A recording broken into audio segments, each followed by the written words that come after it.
Right, I think that's it. I think we are actually live. I've set up a few extra cameras this time, so I've got an up close one and I've got a wide angle one, so hopefully you can see what I'm doing.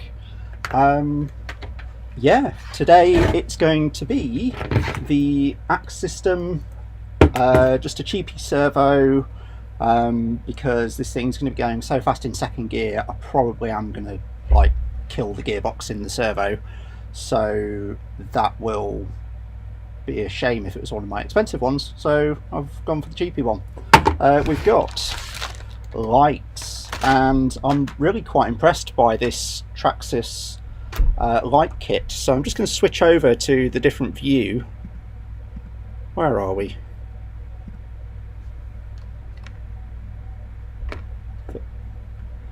Well, that's good.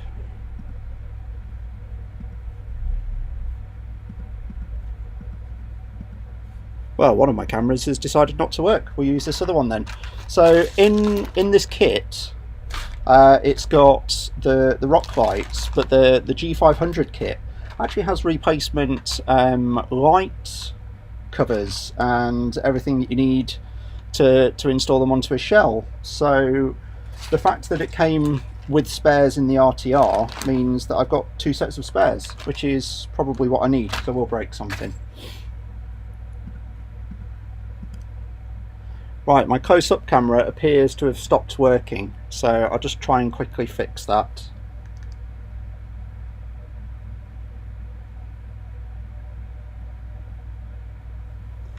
Technical issues already. That's not good, is it? Right. Why do you not like that? No. Oh, it's just lost it as a USB device. Great. Okay, well, I guess we won't be using that view. We'll go to just out front. Great. Where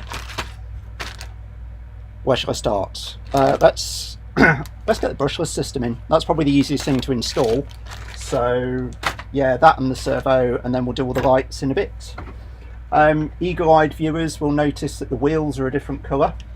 That's because I swapped the wheels for an upcoming video, and these wheels actually have the weird hair donut things that people are talking about on the Facebook groups. Put that shelter on the side. Right, so to do the brushless system, I need to get the motor out, which will be dead easy, get the ESC out, and then just reroute some of the wiring. So I'll get this close-up camera a bit closer, and yeah, usual rules apply. Just, you know, ask any questions, feel free to ask away, and I'll do my best to answer them. Let's see if we've got enough light for this. There we go. Oh, that's a nice wide angle. So in here there's 3 bolts to get this this motor mount off, so that'll be coming off. We're going to take the ESC off and replace it because the AXE system's all soldered together, and we're going to open up the receiver box as well. So let's start with the receiver box because that's the one that's usually the most irritating. And all I'm going to do for this is take the cap off it first, and then hopefully see how I can thread those cables around.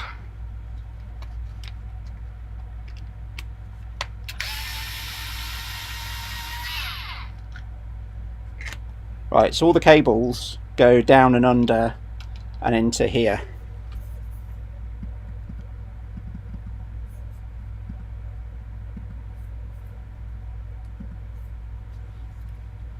Yeah, a little bit low quality. I'll see if I can fix the other one in a bit.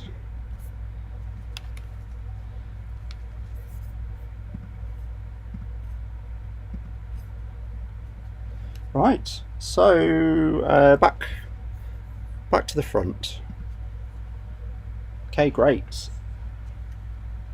So we've taken the cap off. Just going to take the waterproofing cover off,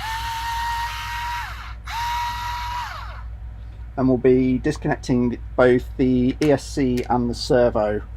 I'll do the ESC first, well actually I'll do the servo first because it's the easiest wire to trace. And I've just knocked over my tripod. That's going to set the tone for the rest of the night, I think. Great fun. Now normally they're just in little hook things, they're not sort of hard, like zip tied on. Yeah. So if I can remember which one it is, it should be the one in channel 1 for the servo. It should be the one in channel 2 for the ESC. And that is a rat's nest of cables. And so we'll just feed this servo wire out. And that's it. There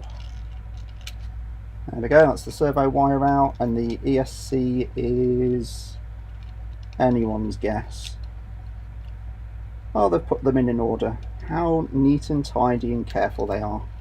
I do like the way Traxxas do things. They do build very, very carefully.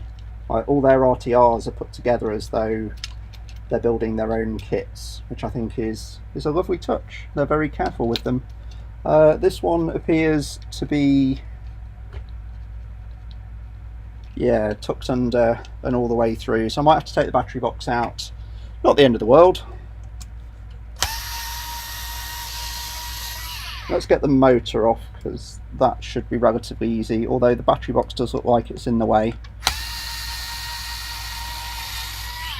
So we'll do 2 bolts, take the jumper off, a bit warm,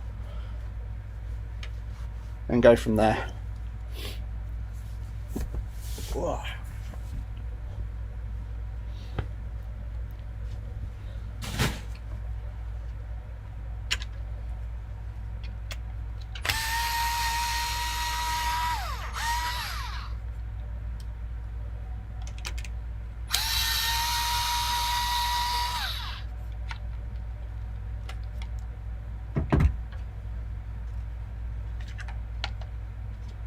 Just lift that up enough to see where the wires are. So I'm going to have to clip a zip tie. Other than that, should be dead easy.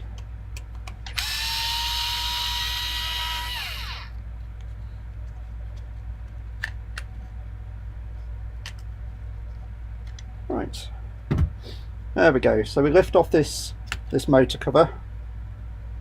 Just pop that to one side. Lift the motor out. Get those cables out.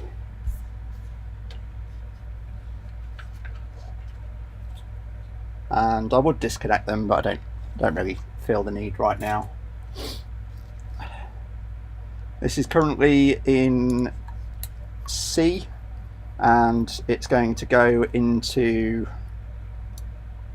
B because I'm going down to a 10-tooth pinion, because the AXE system's got about 50% at least more kV rating, but it also has an absolute ton of control, so I can not have to go down too far on the pinion to get the low speed startup.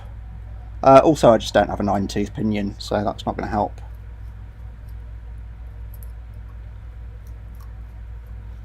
Even on a 10-tooth, the 3300 kV should have a wheel speed of around about 7 miles an hour, which is faster than the stock motor on its 11-tooth gearing.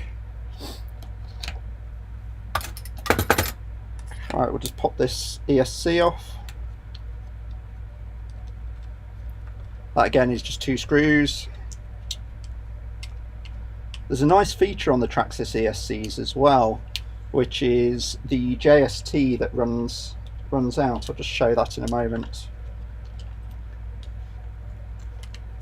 So on these ESCs, they've got a JST here that is actually taken direct from your battery, which means if you're powering a direct drive servo, you've already got a JST soldered in. On my AXE system, I actually soldered on a JST to the same place, you know, taking a leaf out of Traxxas's book. Let's go back to the main camera.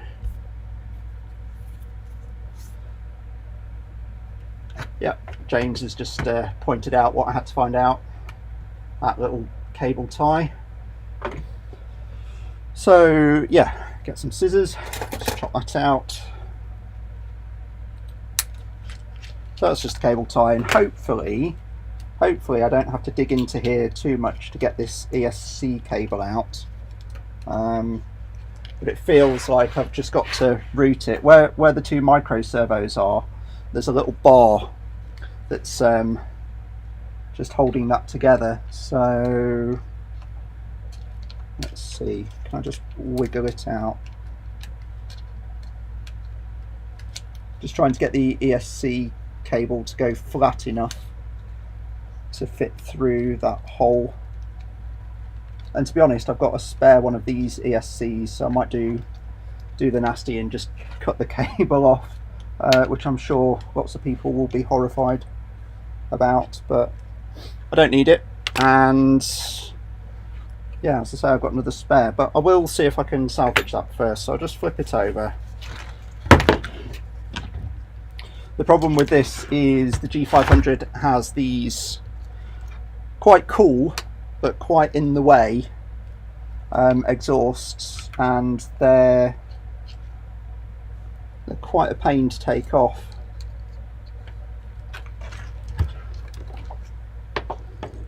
So I don't want to damage my shift servos, so yeah,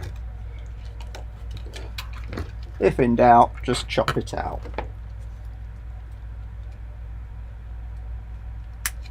There we go.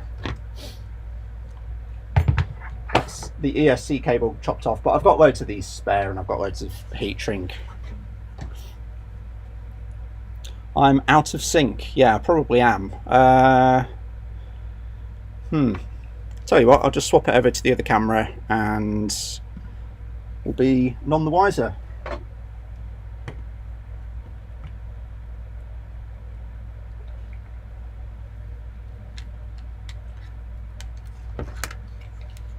Right, so we want to get this servo out. That's definitely not what we want to see. Why is that help showing? Go away. You don't want to see everything on my screen. Come on, go back. Right, to get the servo out, it's actually quite easy. It's those 4 bolts either side of it, but I do need to do the steering rod first. So just disconnect your steering drag link. So that's off. And then if you can, try and get your servo horn off. I think I'm just about going to get away with it here. Yeah, I have. Because that can be a bit of a pain to get back through that plastic mount.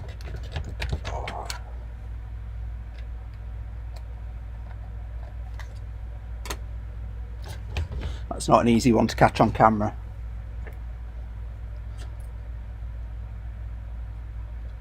But that's the bolt. That's the bolt for my servo horn.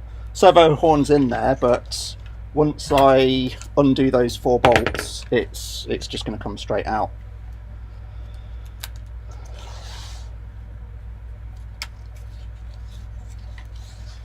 Make this any taller. I've made a total mess of this.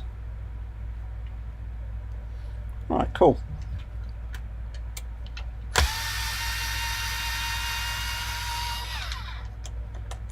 Get this servo off.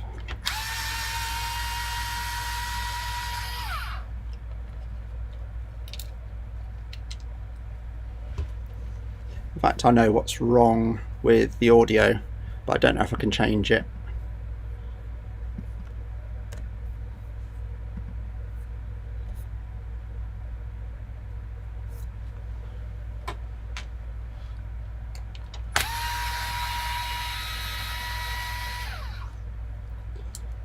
So yeah, before this I've just been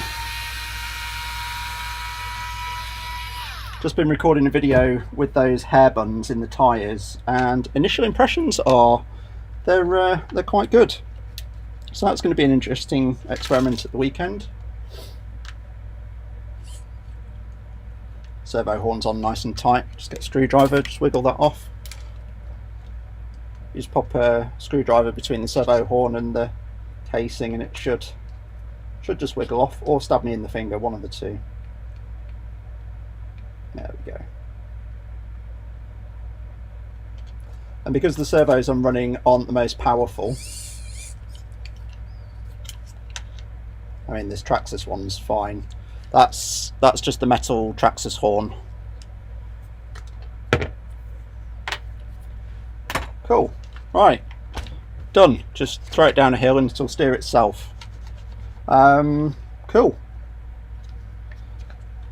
So I want to plonk an axe system in here. So let's just go over the axe system. It's a, you know what, I'm going to take this lens off the camera as well because it seems a bit crap. It's just as fuzzy, who cares. Right, axe system. That's a 3300 kV 550 axe. The axe is Hobbywing's brushless system for crawlers. Let's pop this lens back on, otherwise everything's going to be out of the way. And the FOC on there is field orientated control. So it's using what's called a sinusoidal wave, so almost like a cross between a censored and a sensorless startup. It kind of switches between modes depending. So it uses the sensor to sync the motor to get it moving, and then quickly switches over to sensorless mode with the sinusoidal stuff. What it's looking for is variations in back electromagnetic field, and what it sees is when it sees it's trying to push the wheels and they get stuck on something and that back EMF goes right up because it's getting resistance, it then generates more torque and keeps generating torque until it just runs out of torque, which it generally doesn't. Your slipper clutch goes first, and that's how the axe system works, because it just lets you sort of cruise control over everything at a constant rate, and it'll change the speed and the torque. Well, it'll change the torque for you to match the speed. The system is, it's a complete soldering system, so it all has to be soldered together. Ooh, that's a bit of a crappy solder. That'll be fine. And it's got a sensor cable as well. So the sensor cable is a bit of a pain. It's completely waterproofed, but you've got this huge, like 2-inch chunk that's just not flexible. Right, and I'm being cheap and not putting an aluminium mount on there. So it's yeah, it's just going to be on the plastic stuff. So the first thing is to see if it even fits, because I cut the cables down so it fitted another crawler, and that's actually fine. The motor's gone in fine, it's not banging on the servo. First thing I'm going to do is pop that motor plate cover back on, because that seats the motor in the right place.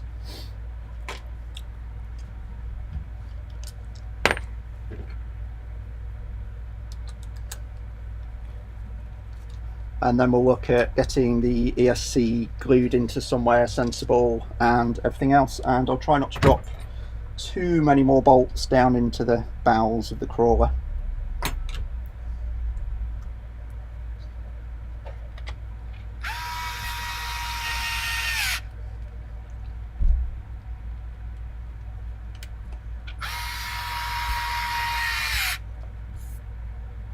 There we go. Right, nice and easy.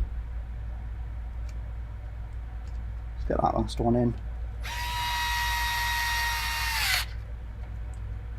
Right, that's plastic on plastic, so that's all fine. Those cables aren't pushing the plates out the way, it's all gone in. Just going to check. So there should be lots of drag from the motor, but no grinding or graunching. That sounds fine. It is a 32 dp, which means that it will be a bit noisy because the spurs are Mod 8, so they don't quite mesh perfectly. but it's close enough for me. Yeah, how am I going to run the ESC cable? I guess I'm going to run the ESC cable the same way that Traxxas did, and just run it underneath. Grab a zip tie. You can see the lovely blankets in the background that I use for soundproofing. On, nothing too interesting. And yeah, chop that. Right, so just to recap, get your motor in first, get your motor mount on before you do anything else, give the wheels a turn, just have a listen out for any horrible noises coming out of there, just checking for any binding, zip tie your ESC in and get your battery tray back on, because the battery tray is actually structural on these, so they are needed. Got lots of little screws on my workbench. I'm just being disorganised because it's a live stream and I've got everyone watching me, so what better time?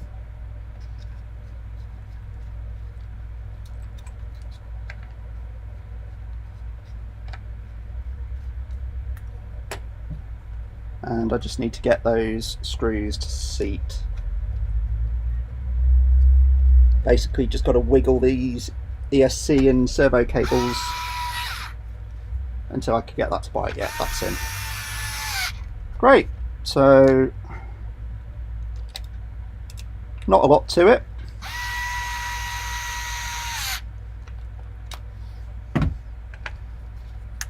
To make life easier, I've curled up my on button, curled up the cable, zip tied it on, so my on button is next to my battery cable, so I plug my battery in, turn it on, and then off I go. I'll flip this round for your viewing pleasure, and I'm going to try and attempt to do this live, is get this cable in and get the receiver box sorted. Now, what I might do first, actually, after making Phil seasick, because this camera mount doesn't want to stay still. There we go. What I might do first, before I try and squeeze all these cables in, is actually just pop that into channel 2, get my servo, which has a nice long cable. You need a really long cable or a cable extension if you're putting it on a Traxxas. I'm going to pop that in as well. I'm going to power the whole thing on and do the pairing for it. So before hilarity ensues, stick it on a stand so it doesn't shoot off, chuck a battery on, just going to turn it on so it centres the servo. Whoa, that's feisty. So you can see that lovely low speed it's turning, although I've got one wheel that's not turning. Oh, I've got a wheel that's not turning. Oh, there we go. It was just on something, so it's not going. All my diffs are unlocked. There we go, diffs are locked.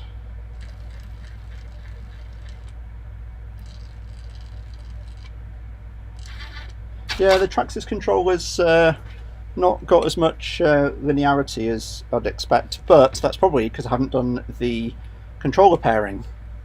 So, on a Hobbywing, you hold down set, hold down power, then let go of power, and it should beep, and then you pull your trigger full, and then press set. Oh no, I've got that totally wrong. That's not having it at all. It should be a case of holding down set, turning it on, and then letting go within the first 2 seconds. No, we'll get there.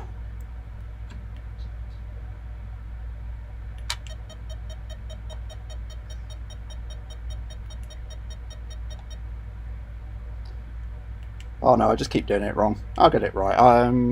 So you So make sure it's turned off. You hold down set, turn the power on, let go of set, let go of power, and then it's just decided to turn straight on. Let me get that right. No. Essentially you've got to set the neutral point, then the forwards and backwards, but it's Hobbywing, so it's in reverse, so I might have to reverse the Traxxas controller. I also have to get it into that mode in the first place, and it's just not playing ball.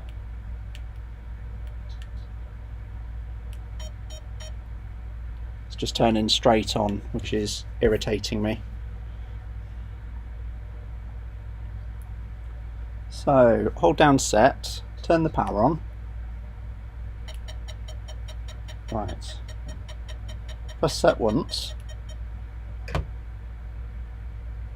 pull the throttle, press it again, pull. Okay,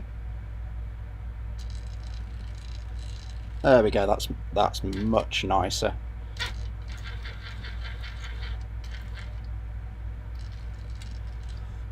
So just to go over that again, you hold down set, you turn the power on, you wait like a second, but not more than 2 seconds, let go of set and power, and it should beep.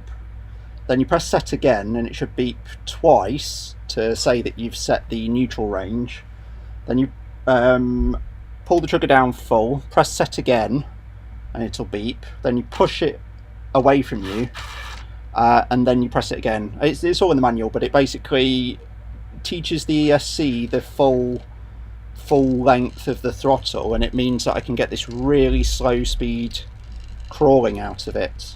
Although this weekend I was using the Castle Sidewinder, and the low speed startup on that is immensely slow. So this is nice. But yeah, the Castle and the Revolver are definitely better. But this is more of a trail kind of ESC. What I'm going to do is just clean down where the ESC is. I'll turn it off first and get the battery out.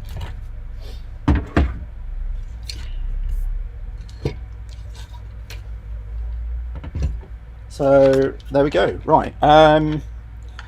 So again, this is it's on Velcro at the moment, so I may as well just give this a bit of a clean and chuck some Velcro on it, and it'll save me having to mess about with it too much. And then that way, if I decide to go back to the other one and do some soldering, or I've got a budget brushless series that one of the videos should have gone live today, and I'm still having trouble with the motors. They keep throwing the magnets off the motors, but I will be replacing those soon enough.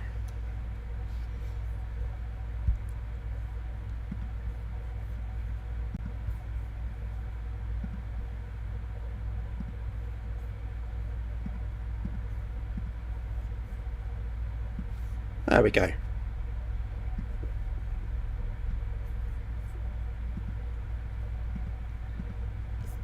We can have an extra view. You can say hello. I'm probably massively out of sync still.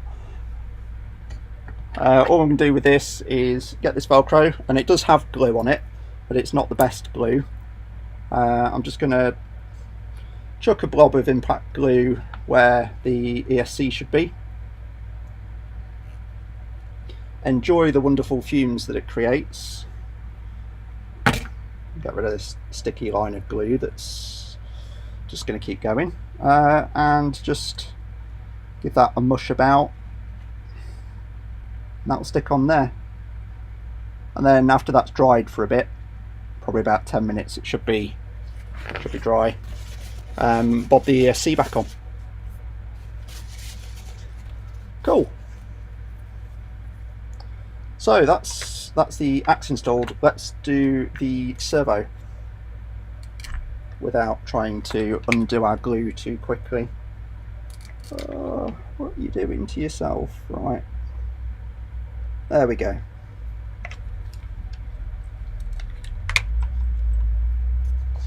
Right, so we centered our servo, so we know that's now centered, which is great. It goes in that way, so I'm going to grab the servo horn, put put it somewhere vaguely in a central position, try and find the bolt that I took out,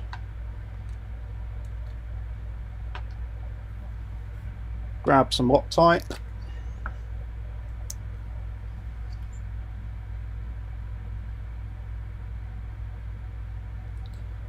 bob the Loctite on the servo, and then yeah, get that bolt in.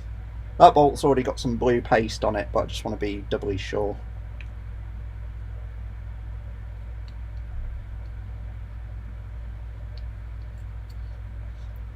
There we go. And then I can just trim up that servo. This servo's got a really massive turning range anyway, so I'll probably have to set endpoints and all sorts. Right, so that goes back into there. Now I've got away with it. It's not been too bad to put in. Also, because I haven't done this in the receiver yet, I can just unplug this servo from the back and feed the cable through the way it's supposed to go. Run it down through these lovely things in the chassis to hold it in. They are cool. It's so easy to do wiring on a Traxxas, he says before he has a nightmare with the light kit.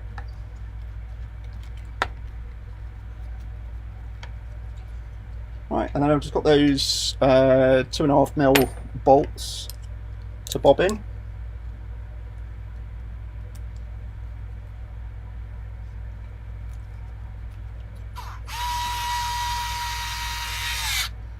And they're going into plastic, so they need to be not moving but not so tight that you thread the plastic. And somewhat central might help. Get that right. Come on. Oh, it's just a bit off.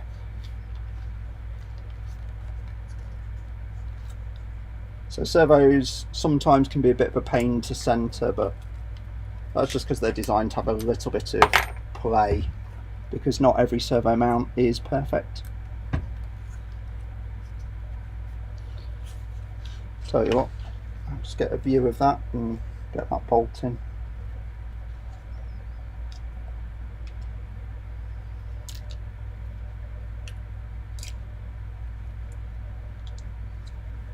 Probably turn my heater off as well, boiling.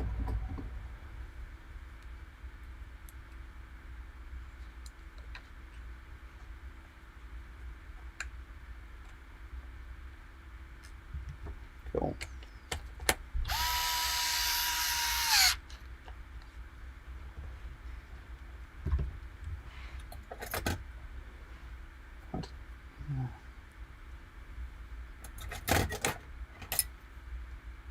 Just going to use a normal 2.5 to get this in. It's just been a bit fiddly because the cable's pushing it out of whack.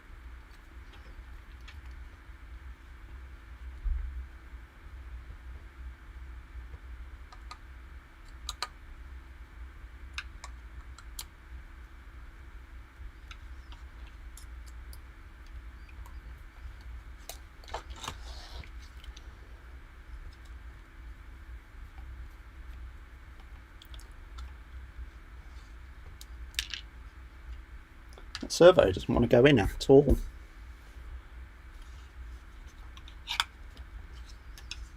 It's one of these cheap Banggood ones. It's probably my favourite Banggood one. It's a DS3225 SG waterproof, which means it's a claimed 25 kilos of torque. I've seen tests on YouTube of people testing them, and they seem to think that they're somewhere around 24 kilos.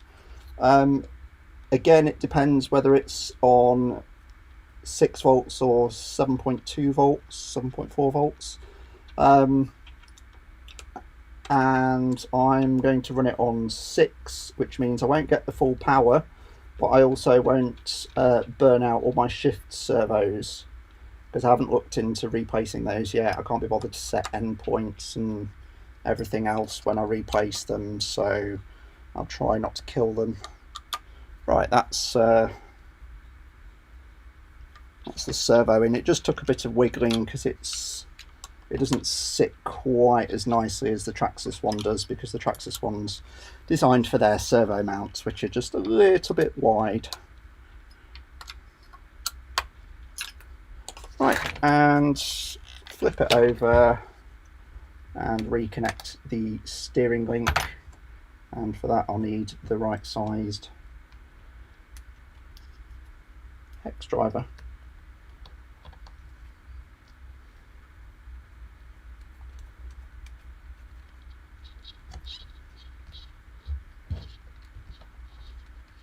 Great.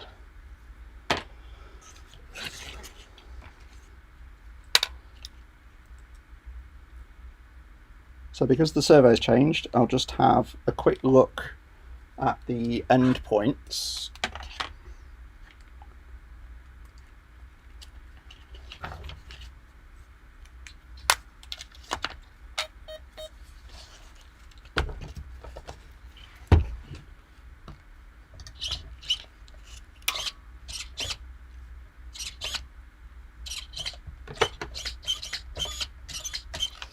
Yeah, so I'm going to have to set the endpoints because it can turn a bit faster. Also, it's set to 6 volts at the moment, and I won't be able to change that because the camera that you're watching me do this on happens to be my phone. So that's obviously the one that I've put all the Bluetooth apps on, so I can't really sort that out right now. Yeah, I'll spin this round, sort out these wires.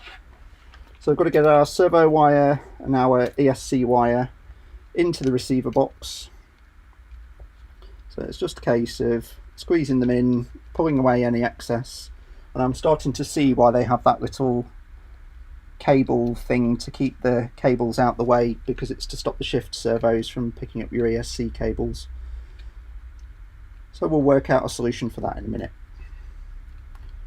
It's not worth worrying about these things.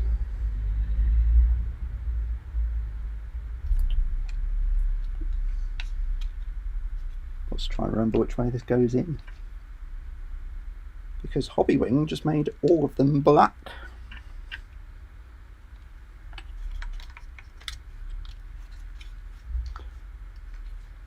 Right, looking over to my computer, not too many questions today, so that's good. Right, hopefully this servo is going to fit.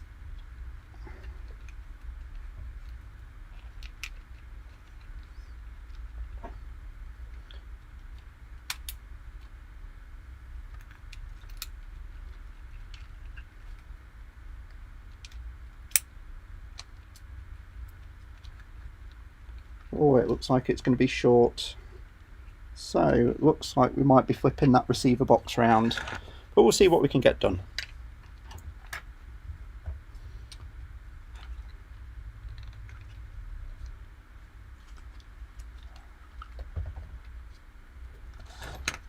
Try not to be too janky because there's lots of people watching, but we'll see.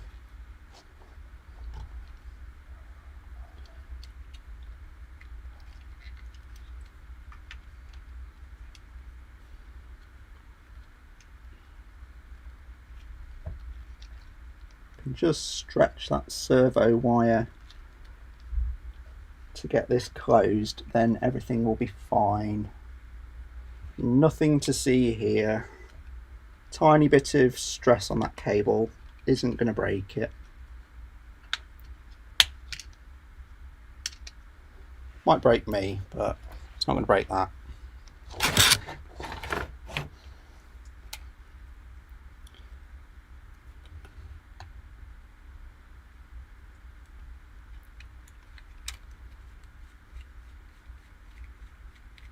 There we go.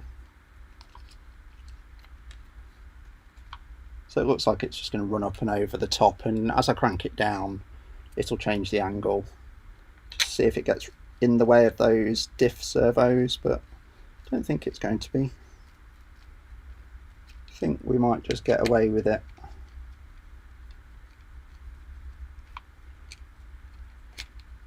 There we go.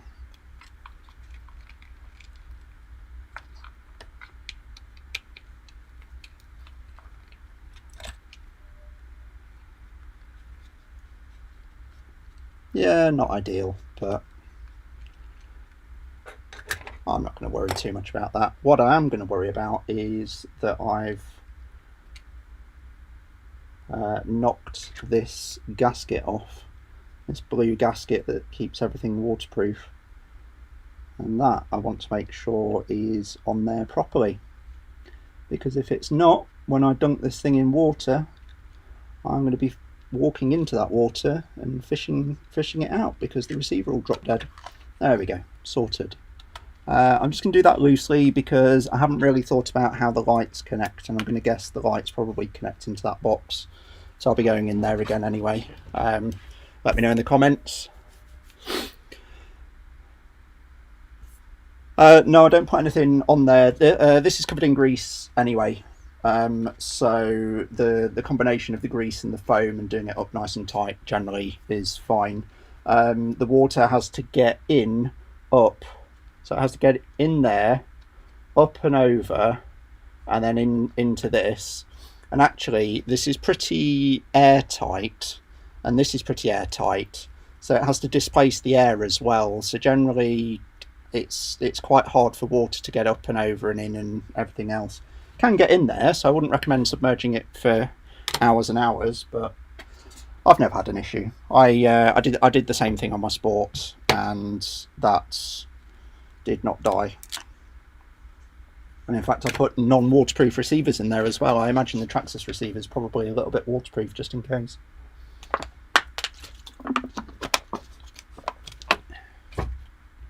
Right, and that is an AXE system installed and the steering servo installed, and I'll do the endpoints and things near the end. What I'll do is just grab a big battery. Don't need, well, yeah, let's get a piece on my hair and just check that as I use those servos, nothing's fouling or getting in the way.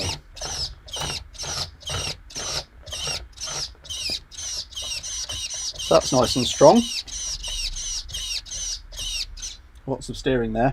That twisting of the body is where the servo is hitting the diff and then pulling tight.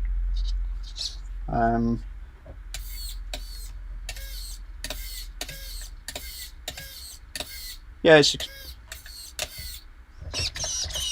just going to knock those wires around. It's not the end of the world.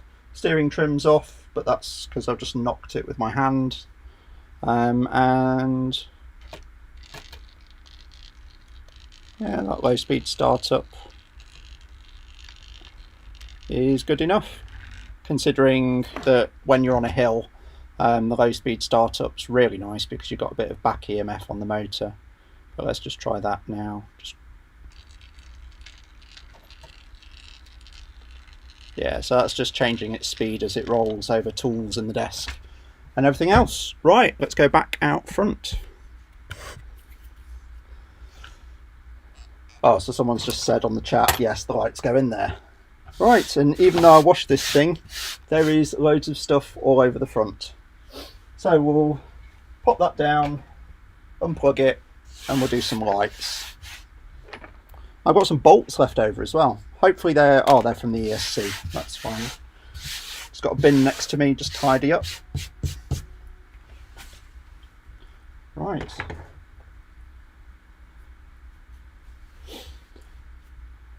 So let's get that turned off, get these lights, get my tools over here.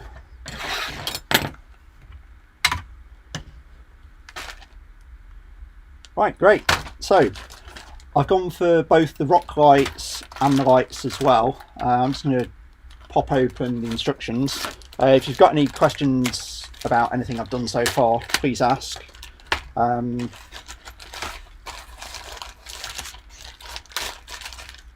Let's have a look. So we've got spare plastics for the light mounts. We've got a light controller. I'm guessing that's a light controller. That's pretty nifty. Temperature's dropping in here, so I'm going to put my jumper back on.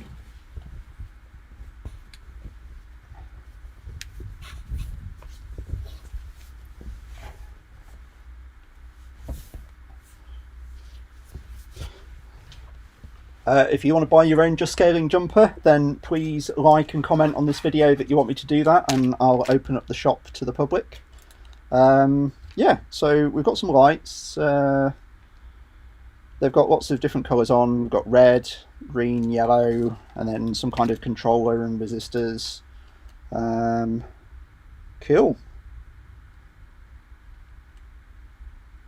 Those look like the headlight ones, but I assume the instructions are going to tell me everything, and there's even a little like bind key thing, probably to keep it dry if you're not using your lights. So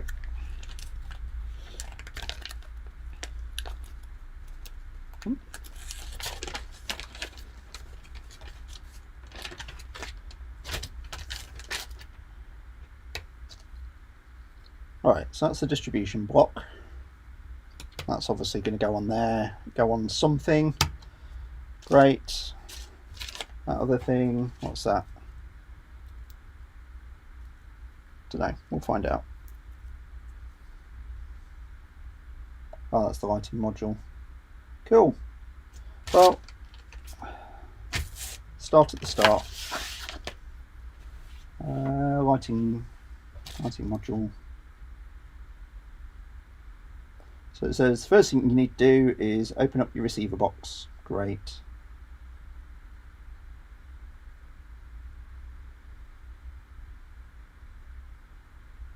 Hey, two 15mm cap screws. I have a feeling that I'm going to have fun with that exhaust that's going to get in the way. So they're cap screws. Button screws. And I finally learnt the name for cap screws. I've been saying that on the channel a while, that I can't remember the name for the screws that aren't the mushroom style. Apparently they're cap screws according to Traxxas. So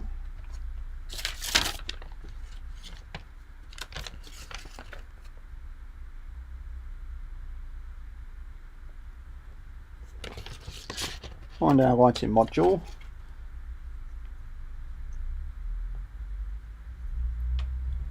That goes right. Let's switch cameras.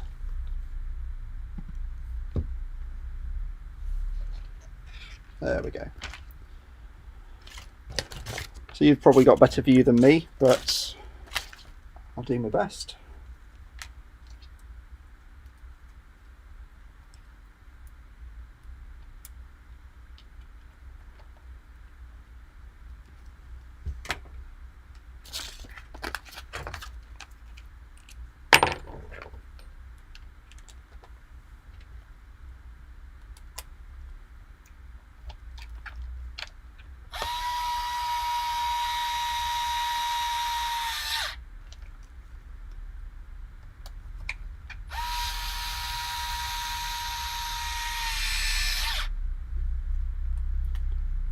Right. Oh. Okay.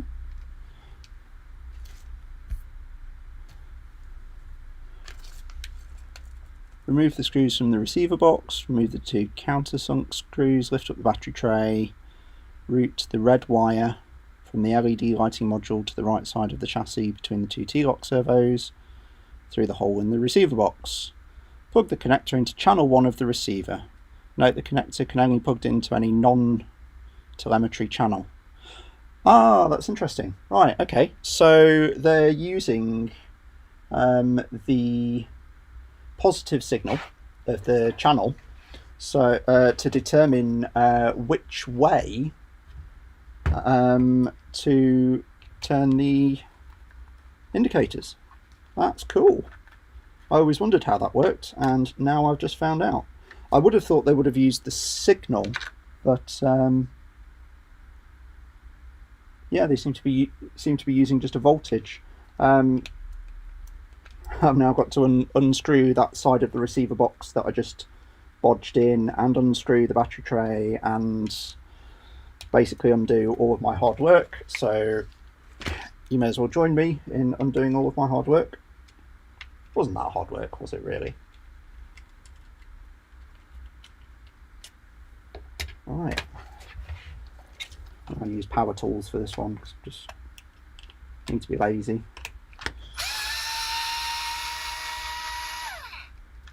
Right, maybe I should have read the instructions before I pulled the old battery tray off. We'll see, we'll see. Right. Cool. So that feeds under there.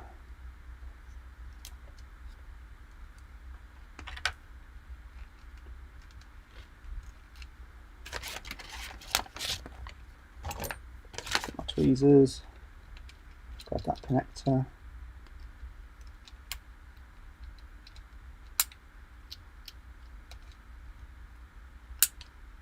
Come on.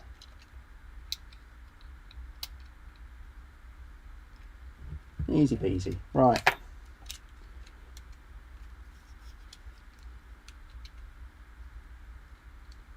It's not going to matter which way this goes, because there's only actually one way. It's the centre pin anyway. That's probably why they've done it this way, actually, so that you couldn't screw it up if you tried. I just tuck those cables in, not worry about it too much. Yeah, I'm not going to do anything else, so that goes over there.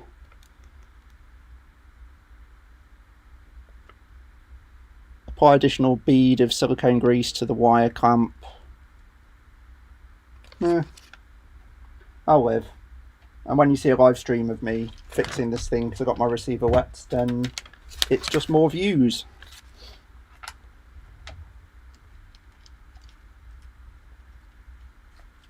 To be honest, if this receiver goes, then I'm going to swap it over to the Spectrum, because it's just a much nicer transmitter, and it's also waterproof, and I would be able to mess around with it and add a three-way switch, a receiver switch, to be able to turn the lights on and off through the transmitter, which this won't do, because this will be always on, I imagine, because there's no signal to say whether it's on or off from a channel. Cool.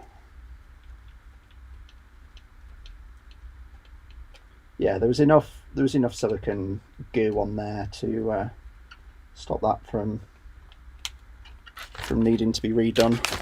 I think if I took it off 2 or 3 times, then I probably would want to do it. And in fact, let me just check. Reinstall the screws in the battery tray, cover and screws, O-ring seal is not visible. Great. So yeah.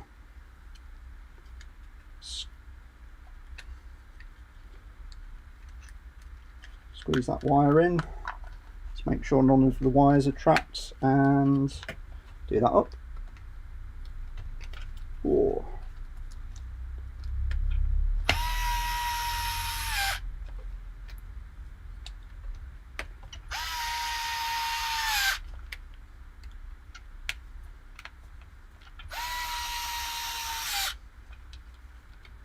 Other goodies that I got today was a set of shock oil, the Aussie stuff that comes as a 20 up to a 45 weight oil, because I did notice at the weekend the scattergun's shocks were just too damped. Now I've taken all the weight out of it, it's just far too damped for me. Right, that's cool. Reinstall the screws in the battery tray. I hope so.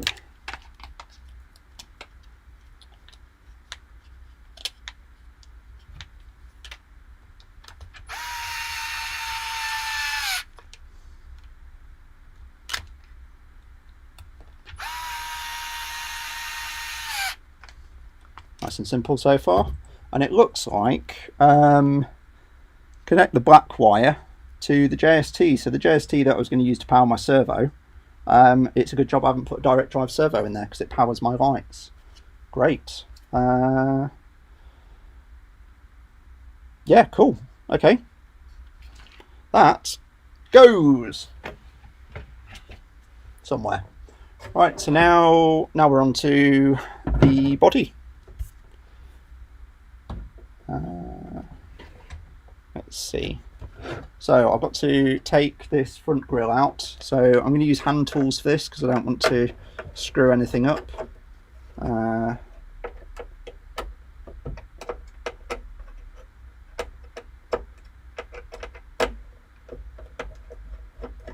Right. It has an inordinate amount of screws on here. There's 8 screws just to hold the grille in place, which I think is incredibly over-engineered, but that's Traxxas. That's why I buy a Traxxas, because they over-engineer things so that when you're out on the trail throwing your truck off huge heights and crashing into walls and trees and pretty much everything, that your truck just keeps going because they over-engineered it. So they're off.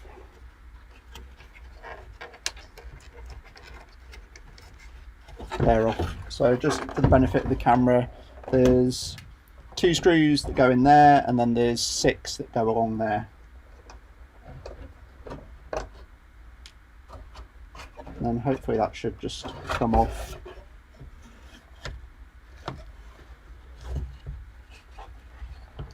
That was the thinking. That said, I didn't assemble this, so I've got no idea. This was an RTR, so it's impossible for me to know. It doesn't look like it's all one piece moulded, but it could be. So I'll take these other ones off and see if these top covers come off.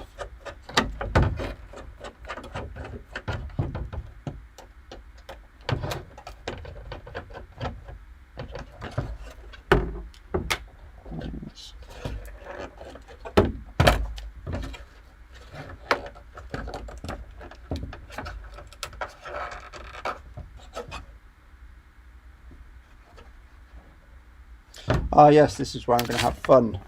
When I got this, those had been snapped off in transport, and I superglued them back on, and that superglue is now holding them on quite well. So let's see if we can just tease this off.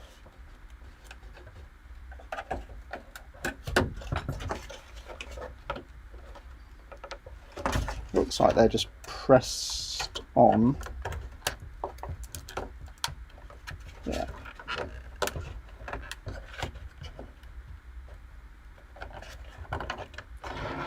It's coming out. I'm just pushing it by the headlight. It's holding on for dear life. Just need to get those mounts out the way.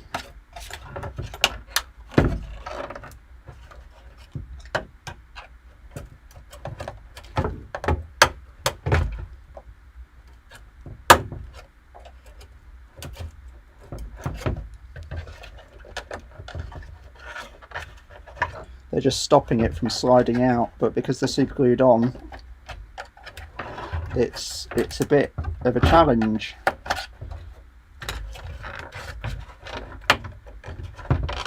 Alright, we're not far off. Alright, try and get it on the camera.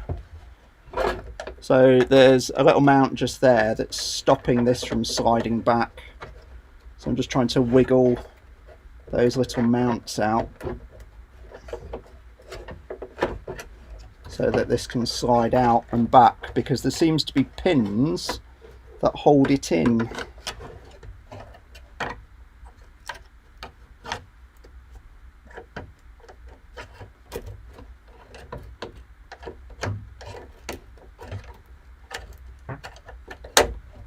There we go. Right. That's one.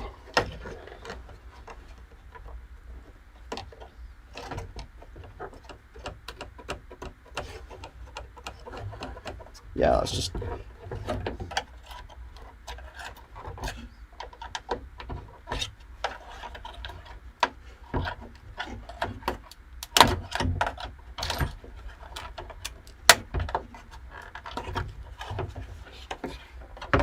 Probably not the most entertaining live stream at the moment. Yeah, I'm just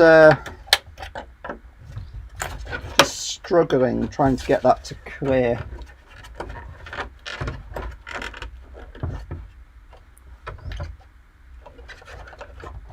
And then there's all these other details in here as well that are just a pain. Right, we're not far off now. There we go. Right. One incredibly mucky shell. Just shake off any excess dirt and I'll hoover that up later. Right, so yeah, these things were a pain, but they're out now, so we're done. Right, so the instructions say install the circuit boards onto the grille mount. Okay, easier said than done. So there's on this there's 2 screws, one there and one somewhere around there. Just going to get those out with my 1.5, I hope. Yeah, so the G500's a bit fiddly with these. Right, 2 little screws, and then my headlight pops off. Incredibly, I've managed to get mud behind the headlight, even though it's kind of sealed. And then these 2 bad boys go on. Need to make sure I get right and left correct.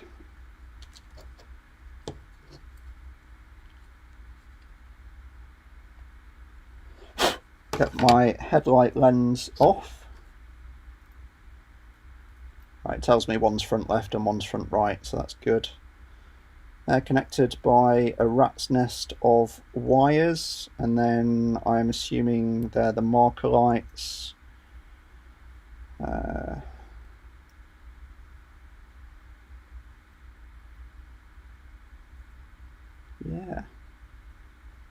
There's lots of little connectors as well.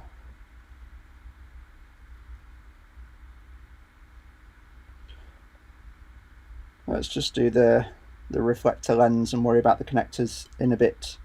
So that is the... Well, it doesn't say front left, it says front lert. I don't know if you can see that on there, but it says front LERT. That's interesting. So that would actually be the one that I need. The front alert. That is an absolute mess of cables. So all of those cables go down the middle. Try and get this on camera. All those cables go down that middle piece, so I'm just trying to shape those so that they point down the middle correctly. Get that cable out of the way, right. So they go on there, and that just gets pressed in. And then the other cables come out the side because they'll have some use. And then this seems to match the holes for the lens. So I'll get the lens on there, which has 3 holes. Again, they make this really relatively painless.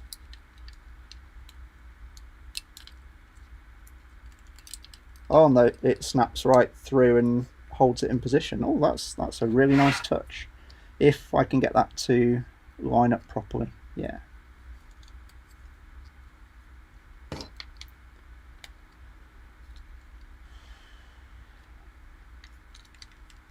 Yeah, brilliant. So we've got a lens on there, and we're going to put this big lens over the top, and that'll do my front and running lights, and then I have to do the same on the other side.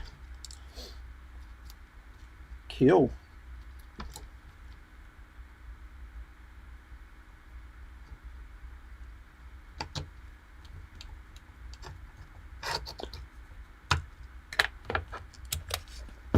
Tell you what, I'm going to switch this camera over to not such a wonky stand. Sorry for my fingers. There we go. Hopefully that should be a bit clearer, a bit nicer. Okay, so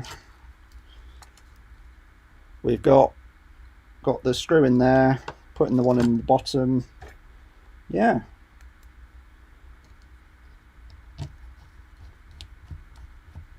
Easy peasy, he says, because he can't get that last screw in.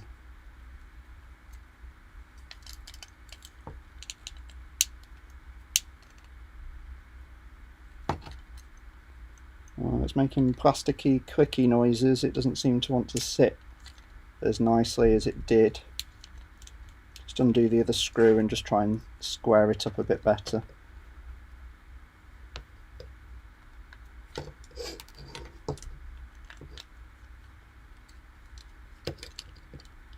There we go, yeah, that's gone in. That's fine. Because the tension of one side was causing the other problems.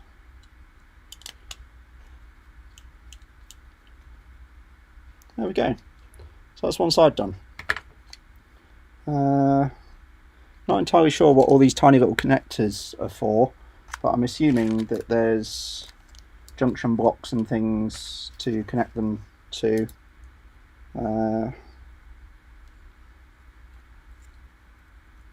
Yeah, they're really odd.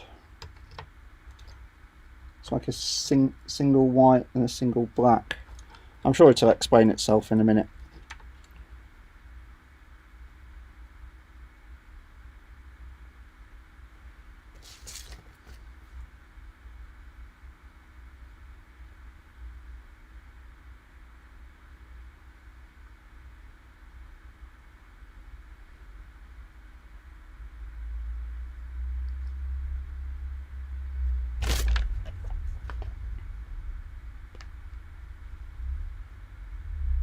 Just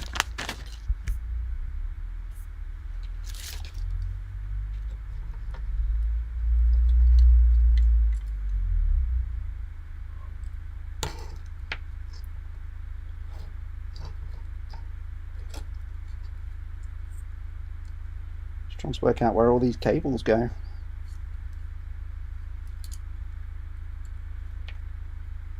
I can worry about that in a bit. Let's get this other board in.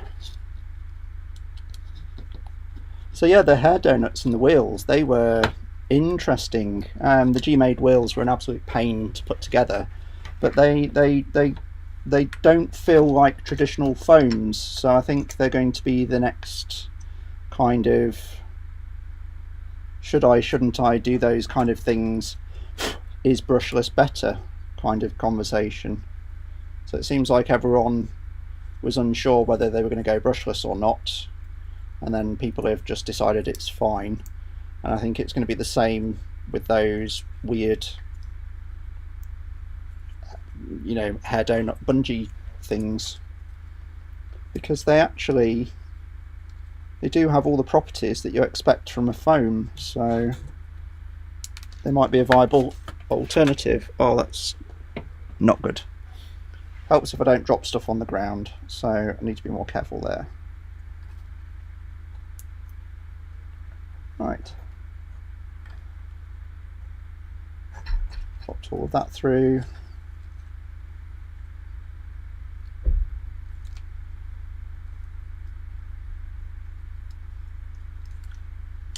That's all in place. Then just need to pop that over the top and try not to trap any cables in the process. There we go. Right, great. Great. So just reassemble that.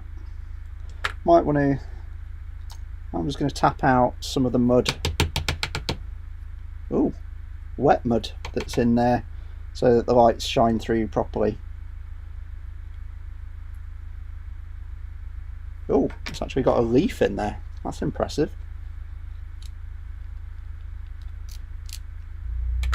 Which means I'll be cleaning those out on a regular basis, because that's going to get filthy.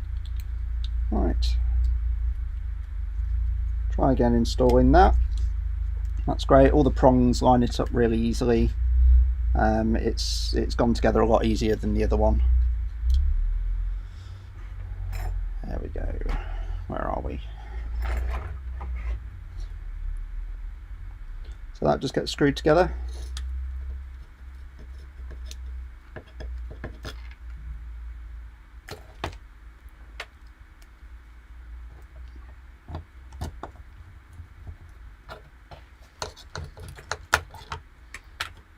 Now I've got to work out what the deal is with all these connectors.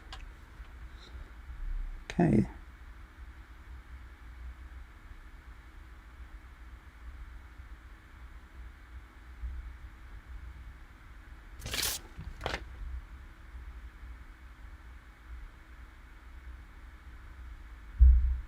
Doesn't actually say how to connect those together or how they should be connected.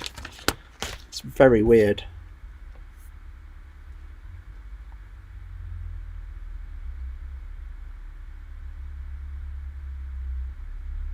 Oh, yes it does. Yeah, it just says they click together on each side.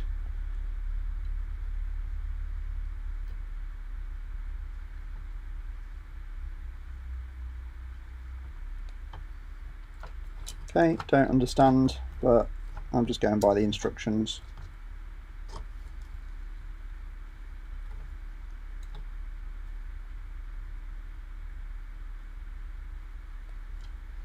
Okay.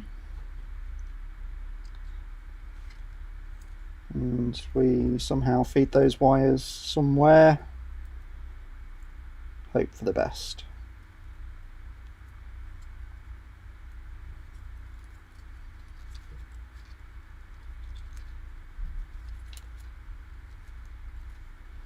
Just going to tuck all these wires in. Off we go.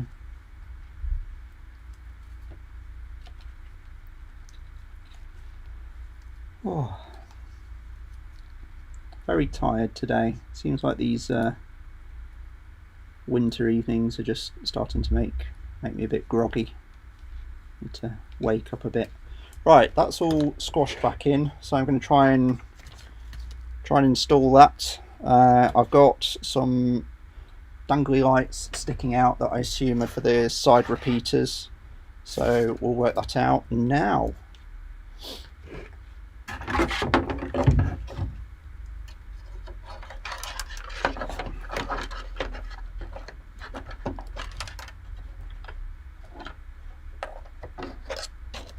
And take off that one for the side repeaters, lift you guys up, there we go, and then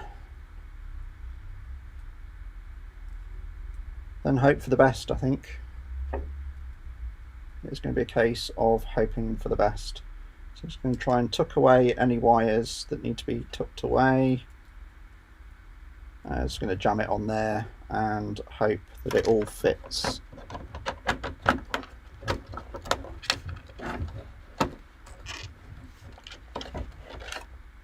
Okay, that was relatively painless. So we'll start with all these screws, get them all in.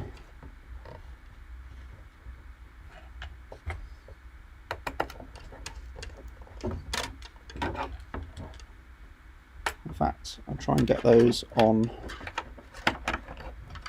Oh yeah, they've gone in fine.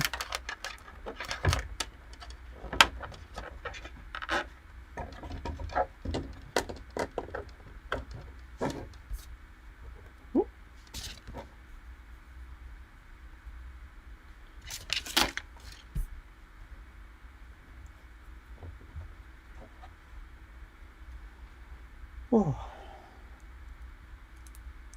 So I'll just get this this buttoned up, and then we'll look at doing the rest of it in a minute. Seems to have gone in pretty easily so far. That's, you know, it's Traxxas stuff for you, dead easy.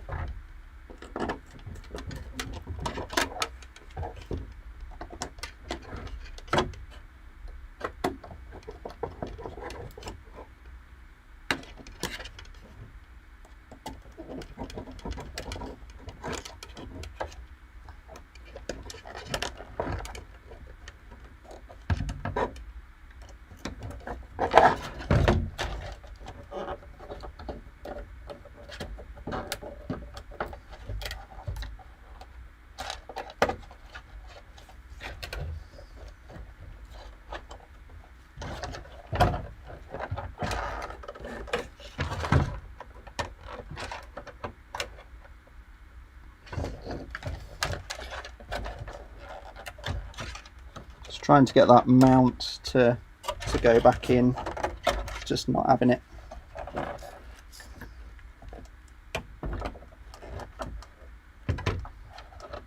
Oh, I think it's lined up. There we go.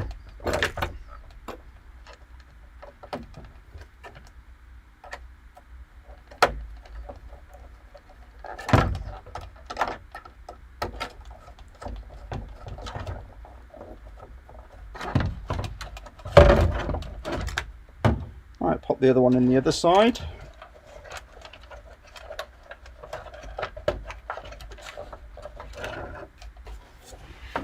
We just finish that off. We've got 2 screws left.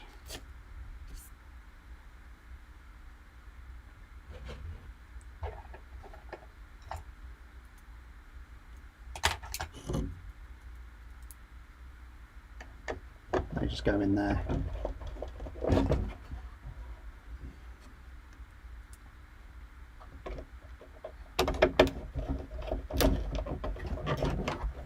Right, I'm going to make the brave assumption that these short ones just push into there. I was hoping that they would just capture, and these long ones click into here.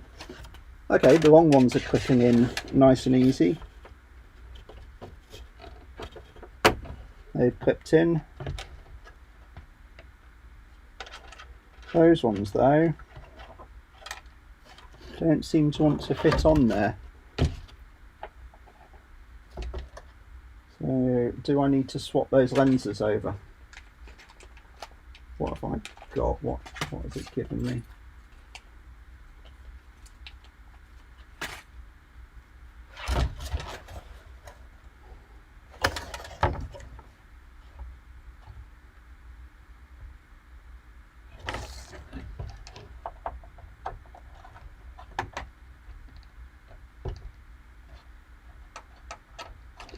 How odd.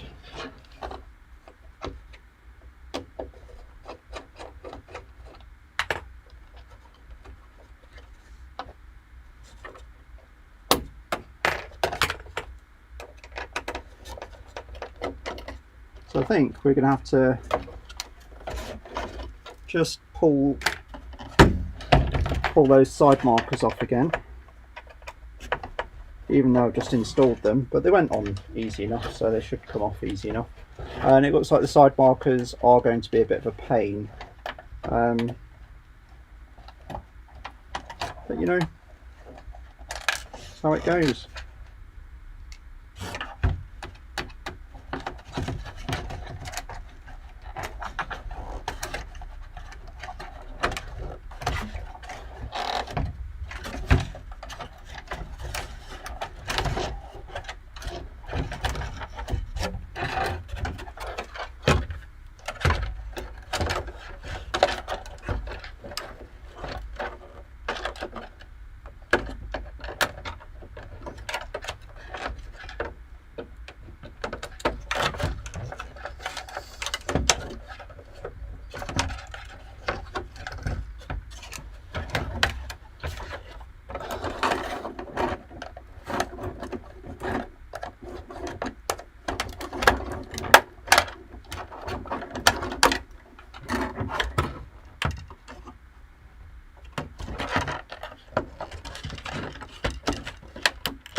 There's only so much pressure I want to put on this,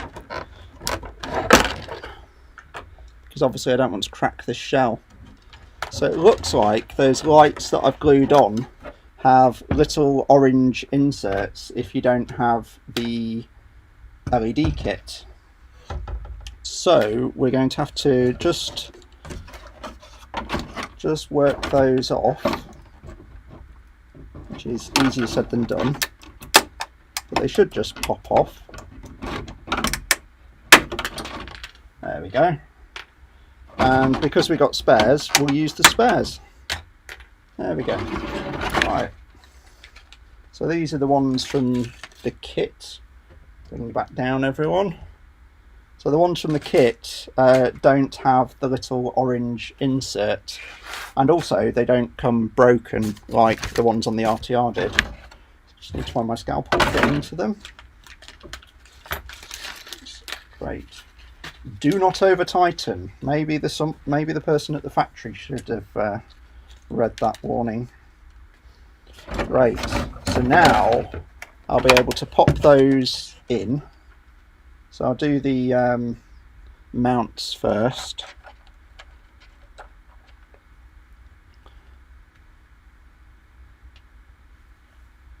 Lift you all back up. So the mounts just go in here. I'm just going to get them into place and then show you.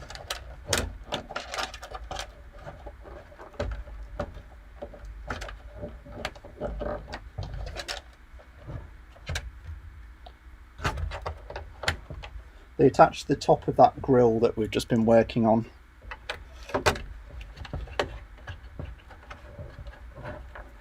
At one end, and then the other end attaches to the light.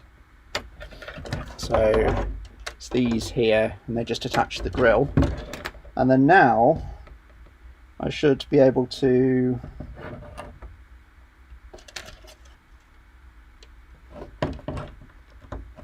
didn't stay in very well, did it?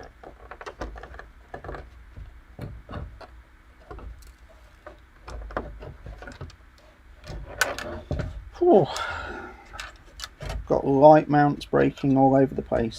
Now I need to work out how do they actually attach. There should be some extra little bits of plastic that are in a different bag.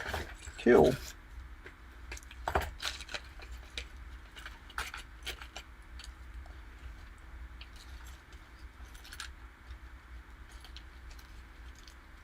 They should be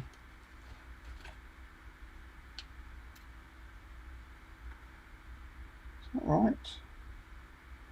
No, it's not come with them. It's not come with the bits that I need. Oh yes, it has. It's in a different kit. You have to find a bag to put all of this in.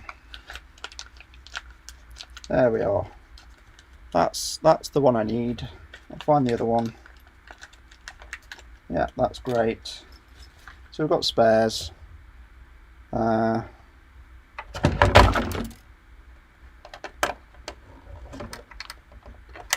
That clips through, so I'll do this bottom one.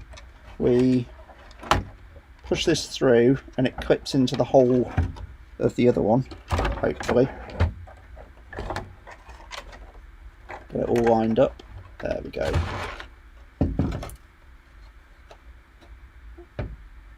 And then I believe I put a lens on it.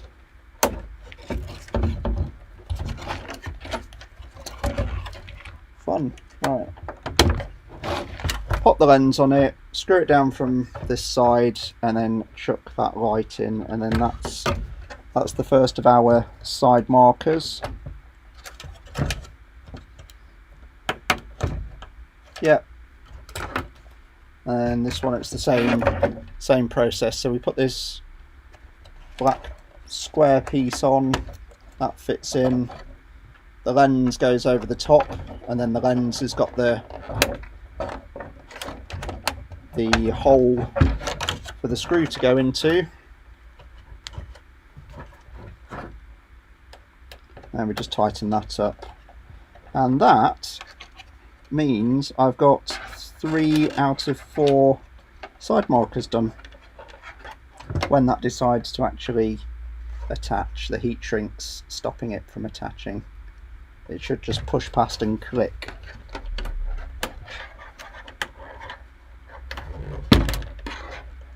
Yep, that's cool. So the little lost one of the tiny screws forever. The little side marker just needs to change, and again I've super glued that on, so I just need to pop that off, and I'll show you all what that looks like.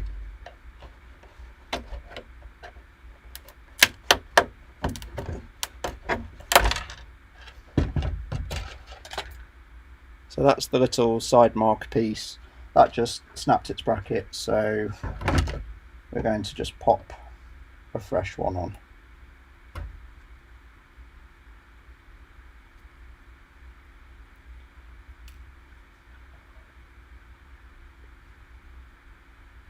At least we will if I pay attention and find the screw for it. I think I need a slightly longer screw.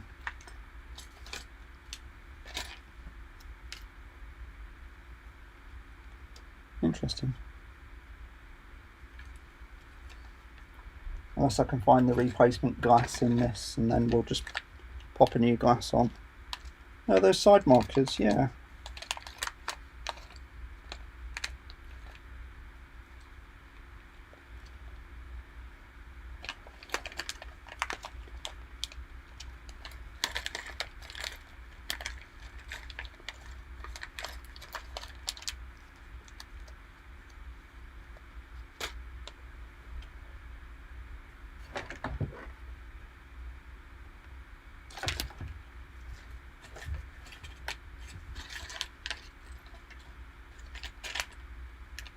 Yeah, it's one of these longer screws that's in here. Just dig it out. These are an absolute pain to find. That must have been the one that I dropped. No chance, can't see that.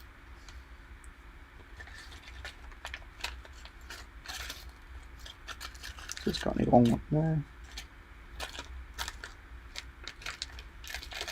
The challenge is I've got multiple packs of bolts and screws and things, so I just need to find the right length ones. I think it's that.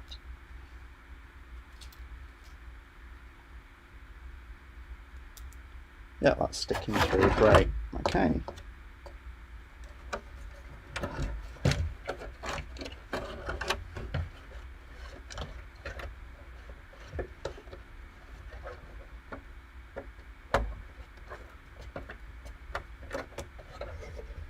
And of course, installing that is a pain, because the shell just wants to flop around everywhere.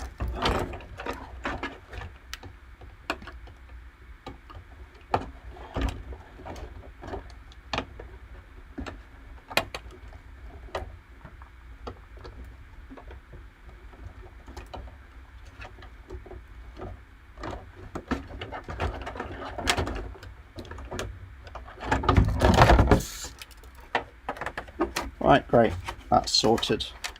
So, with any luck, I could put that last indicator in, and I have all the indicators done. Awesome. Okie dokie, right. Headlights, tail light, roof visor. Undo the roof visors now because it's only 3 screws. The roof visor is this top one because it's got lights that shine out there, which is great because it means I don't have to buy a separate light bar for the top. I mean, they're probably not super bright, but they should be bright enough. You'll probably note I'm not using power tools for this because I really don't want to screw up this shell any more than it has had a battering. Now the note says note the orientation of the lens, which is interesting. So we'll take this roof visor off.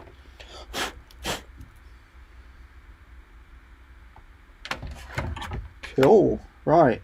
So it looks like these are going to have some kind of weird mirror system going on.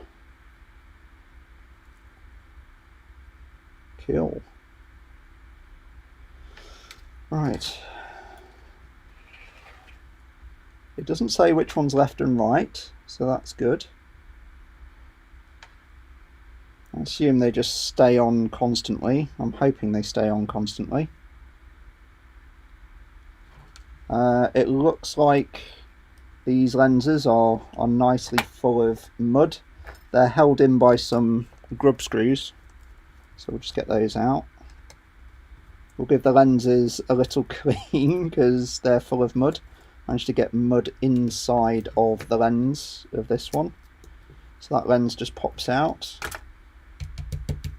Oh, that is beautifully dirty. Right. These are directional. I am stuffed, so let's see.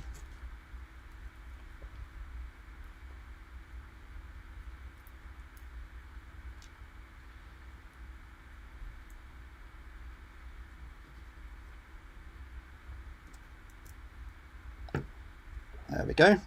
So that flat bar just squeezes into there. Doesn't look like it's in there particularly nicely or tightly, but actually it's not wiggling around, so it should be fine. Again, grub screws, plastic, doesn't really matter. Don't need to Loctite any of this stuff.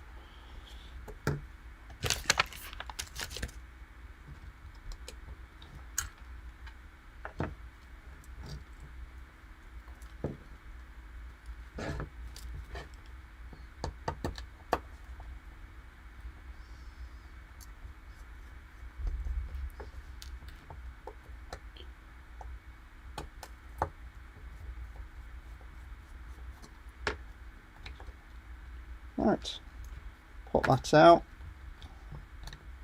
It's starting to get on the home stretch, so that's the next visor light in. These go in quite easily, to be honest. It's just like a little strip of LEDs. Just got to make sure that you put the lights facing the right direction, and that's about it.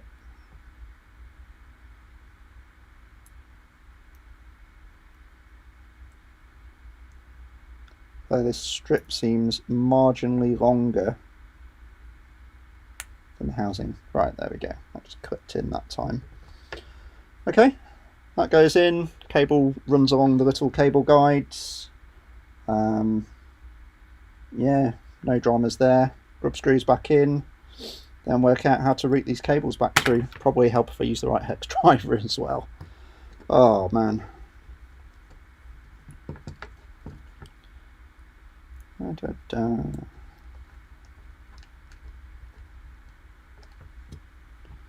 Right, that's cool. There is a little sort of channel for the cables to go in. I assume they both run down the same way because there's a thing for the cables to come through the same hole. Hopefully I've not been stupid and put these in not realising that I've got to feed it back through, so let's see if I can actually feed it back through. No, I can't. I've been stupid, so no surprise there. But we'll just, bob these out, feed them through and do it again. You live and learn. It's probably why you're supposed to read the instructions.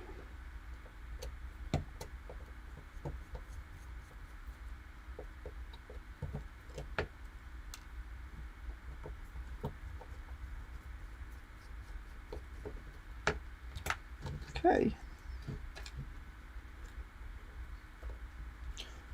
Not too hard just to whip those out and put them back in. Cool. So that visor goes that way, so those two go through my shell.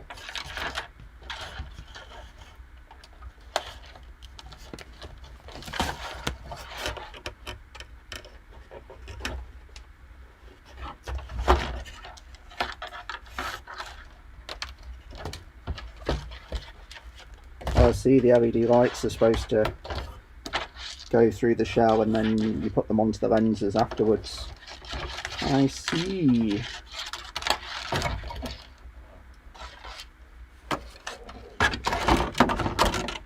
That's going to be fun. Cool, so we'll try that again.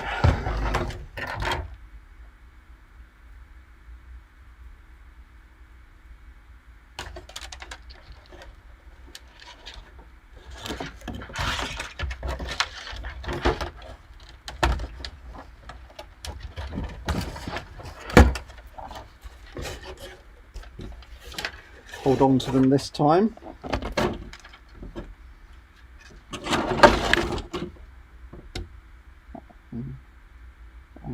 So that's this one.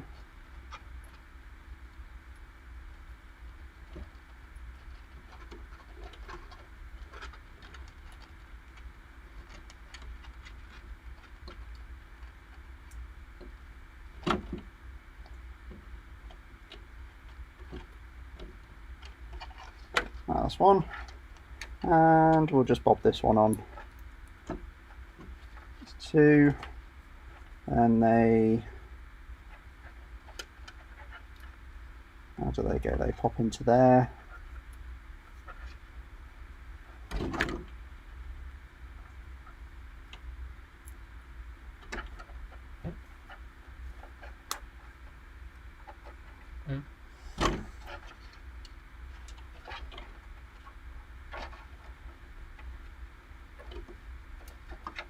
Pops into there, thereabouts.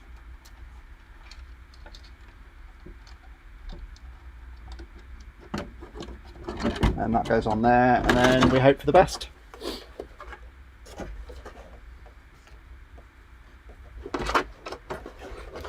And we reinstall that mount. Hopefully I've not dropped too many screws.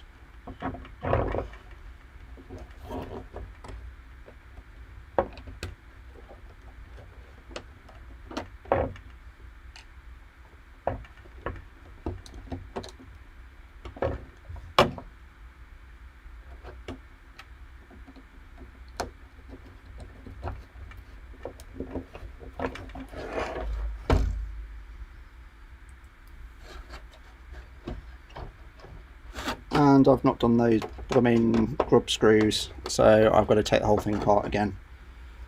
Oh, right.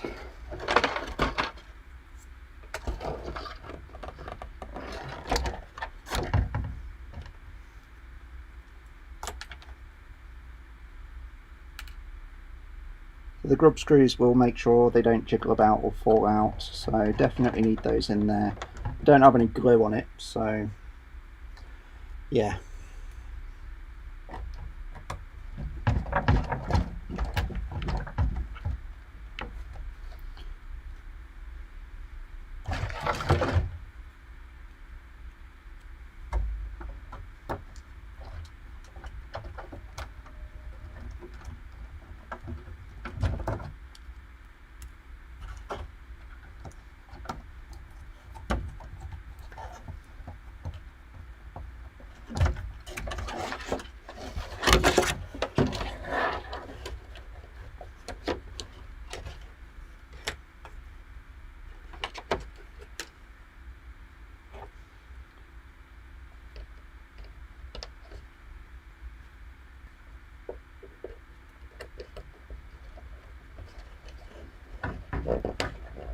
But this is probably taking time because the axe system was just so easy to put in. Still got to do the endpoints on that thing, and just really not looking forward to it. I'll put this on backwards as well, so flip this around. This is just the brace that holds it on. That's definitely on backwards. Oh no, it's not. No, it's just me going mad.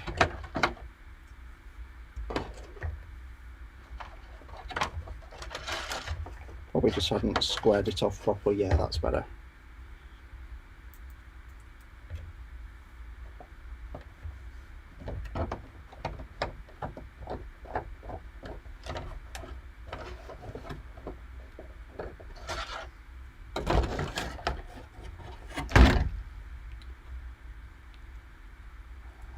Try and hold it a bit better.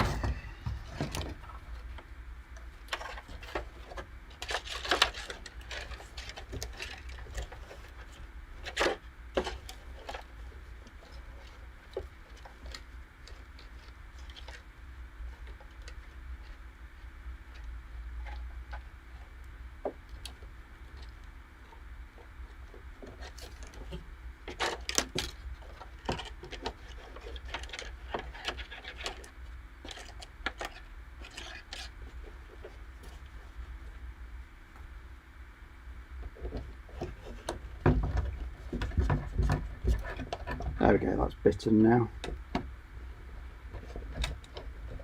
Screws didn't want to bite down for some reason. Very irritating.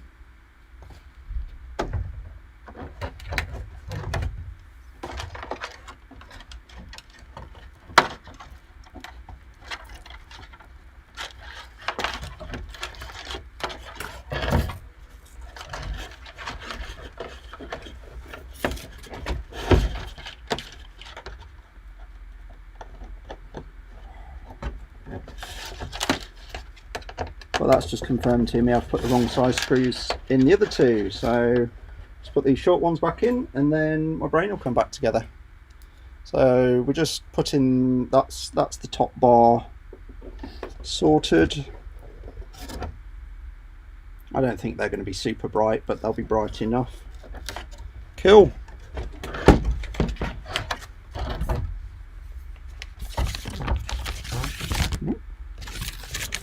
Right. Do these rear lights. These shouldn't be too difficult because they just pop in. So it doesn't say which colour's which. Well, that's a shame. I don't think it's got rear indicators.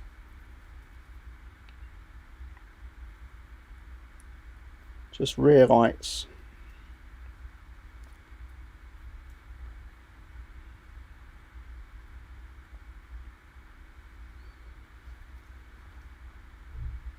It's certainly got holes for indicators.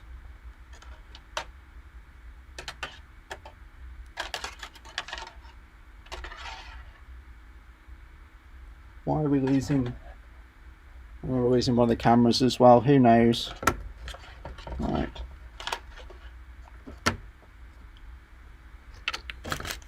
Yeah, I don't have any more lights. Wow. Okay. So comes with tail lights, but doesn't come with rear indicators.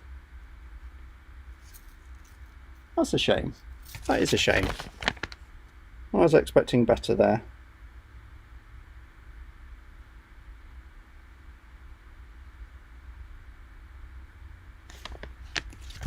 Okay, so there's a red tail light, goes into my distribution block. Tell you what, do that on camera, might be useful for anyone that's actually watching this. So we've got the distribution block. Just going to pop the red one into the distribution block and then work our way around the others. It's not wanting to connect on. Why you not want to work?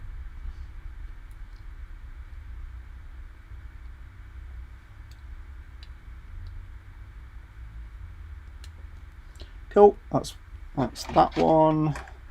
And they're all colour coded, so I'm going to do the green and yellow ones now.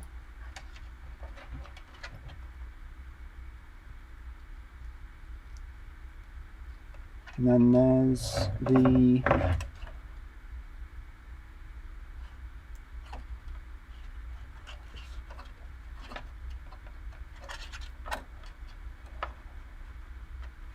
white ones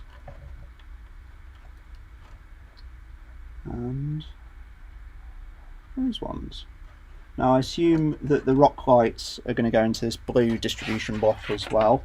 And then I just need to find where that attaches. I assume that there's somewhere on the shell that Traxxas have decided that goes. So, oh yeah, there's this cool little doodad that goes on there. So we'll get some screws out. Get the right size one. So give you a bit better view, maybe.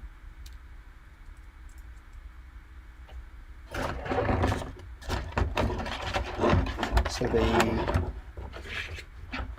distribution block holder goes on there. We put that in with one of these monster screws, hope it doesn't go through the shell.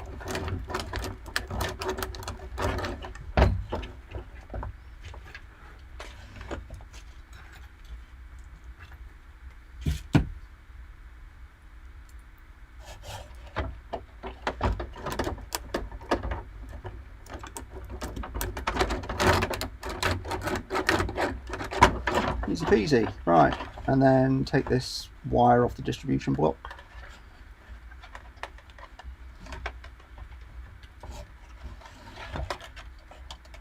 And yeah, wash that on the shell.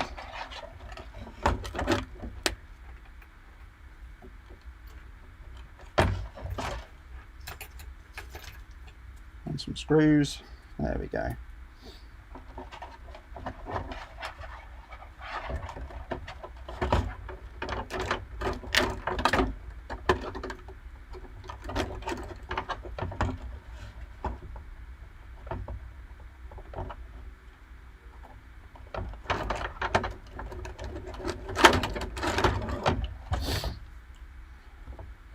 Right, so before I start zip tying things into place, let's go back to the main camera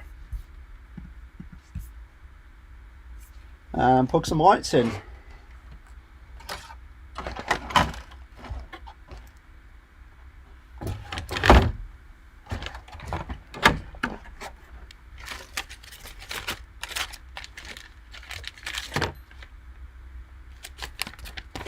So what does that connect to?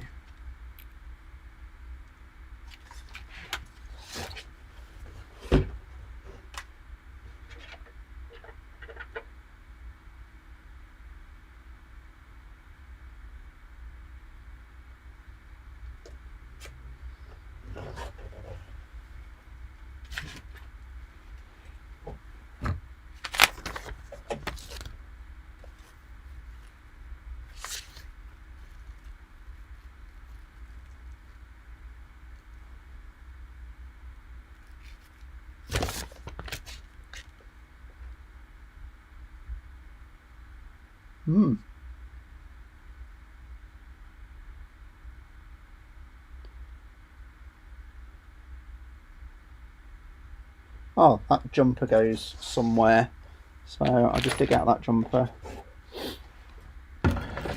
Okay, so that jumper goes on the Fig 9.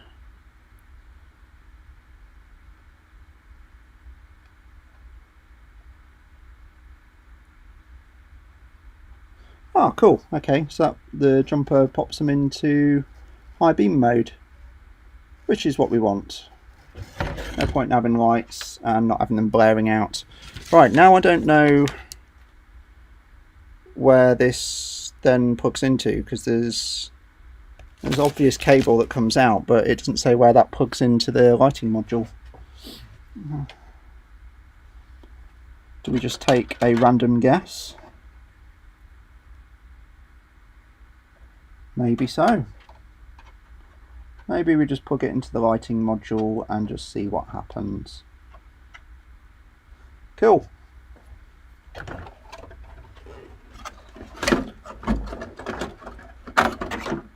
Be prepared. Right, turn on my transmitter just in case it decides to shoot off. Right, I can not see any lights whatsoever. So if I turn, no lights.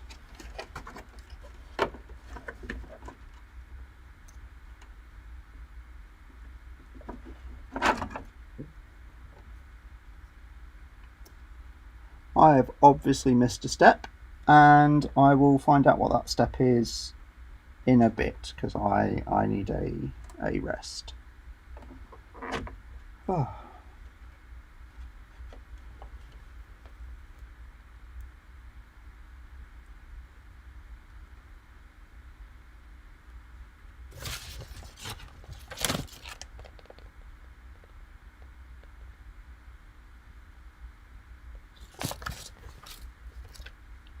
Feel like I'm missing something, but I can't work out what I'm missing.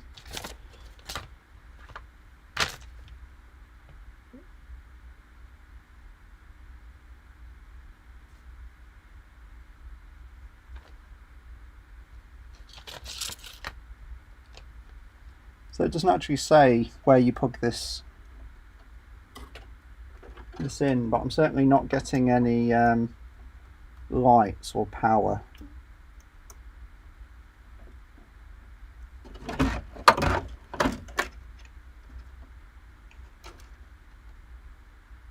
Oh, there we go. I've turned off the high beam and the side markers have come on, but my headlights haven't.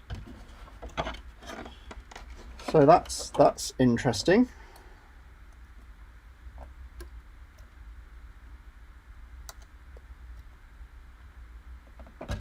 Right, I've got side markers, and if I turn, I don't get any lighting.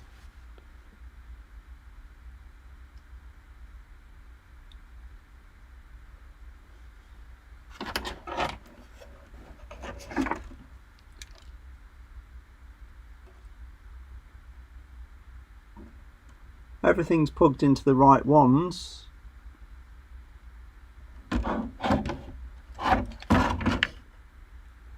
Oh, my rear lights are on. We've got rears. It's just these fronts. These fronts are not working. Ah, that's hot as hell though. Ow. Okay, something has definitely shorted or gone wrong there. So let's look into that.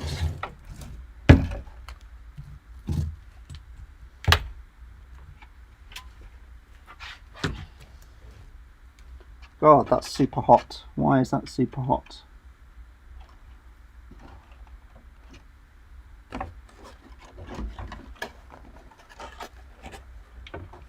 What I'm going to do is pop off this distribution block and just take a little look at all these connections.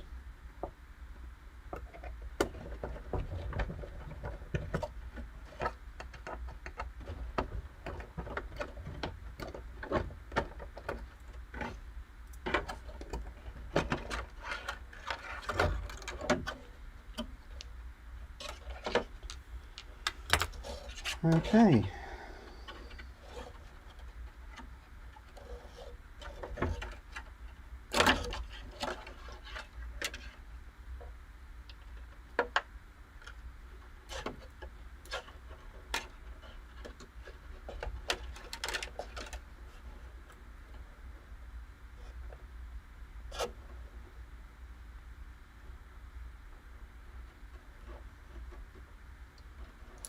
So what I'm going to do is just try plugging them in one at a time, see what happens. Obviously I need power from the vehicle. So we'll turn that back on.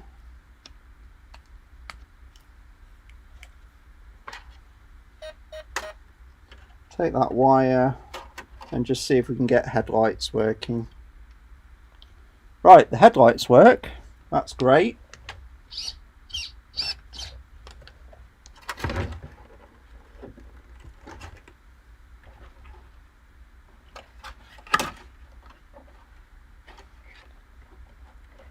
Okay, headlights work. The side markers are working. It looks like we don't have working indicators, so why it's plugged into the servo, I've got no idea.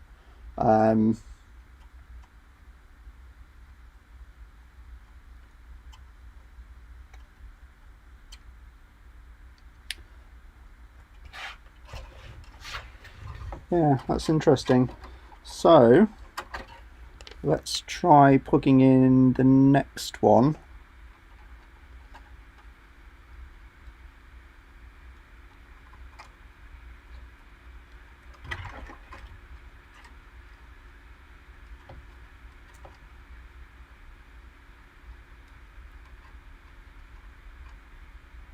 Not entirely sure what that does, so we'll try again. Yeah, there's no real explanation for that. Right, let's try these green and yellow ones. So I'll go for the yellow one first. Oh, I plug in the yellow one and it dies. It's interesting.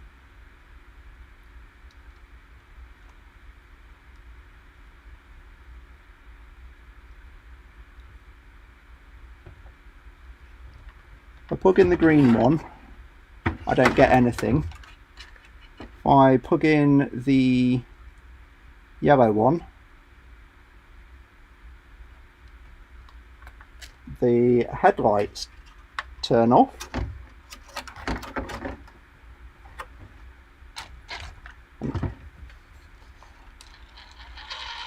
No, they're not speed operated either.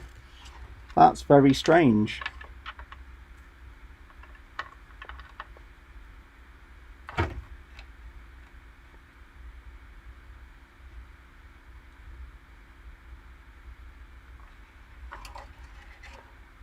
That's very strange indeed. So if I plug the yellow one into the green, that makes the headlights even brighter.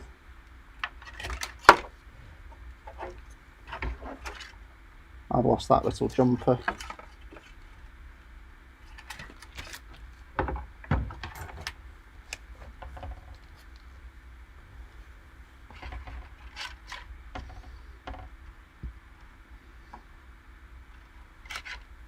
If I plug the jumper in and plug the yellow one in, yeah, all the lights go out. When the yellow one goes in, it dims everything. That is very strange. If I plug the green one in, yeah, the lights go on bright. But it looks like that yellow one kills the whole system. So I must have a short somewhere in that top one. So we'll take a quick look at that.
I see it's got twisted as it's installed.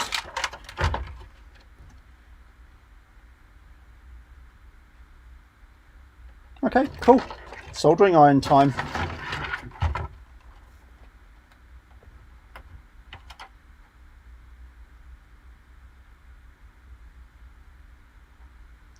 Yeah. I'll get the other one out just as a reference, but it looks like the connections are really brittle and it's just got squashed.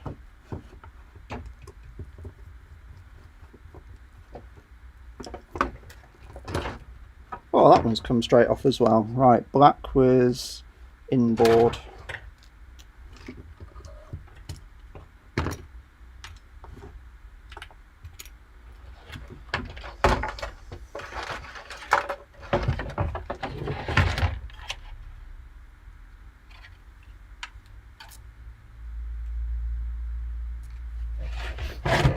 Right, just grab a soldering iron.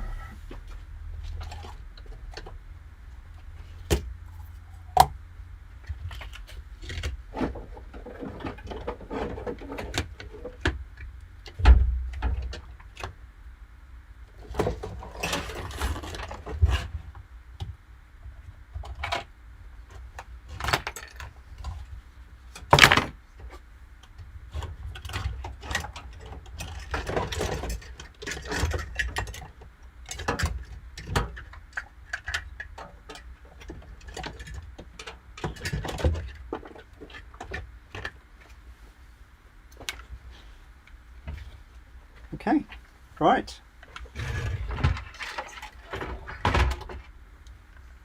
Time to do a bit of soldering. So, what was my heater attached to? That one.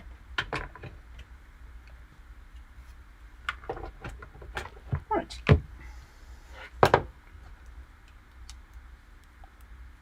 This will be a super simple job, so not, well, if it doesn't go into settings mode.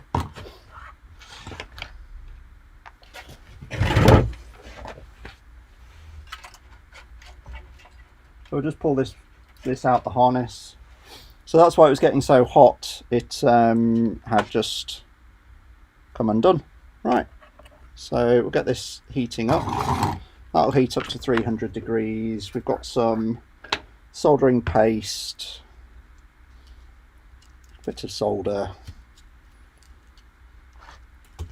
Job's a good one.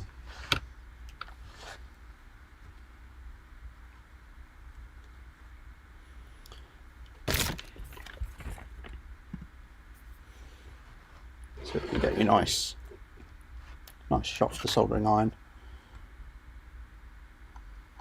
Right, now it's got a bit of solder on it. I always put a bit of solder on it before I put it away. So that's just heating up now. I'll just dab that off, give it a quick clean in the flux, put some solder on the iron, just clean it, and then we're going to let that heat and get these wires, just strip them slightly. Do I need to strip them? Yeah. It's going to be a pain to strip, but needs must.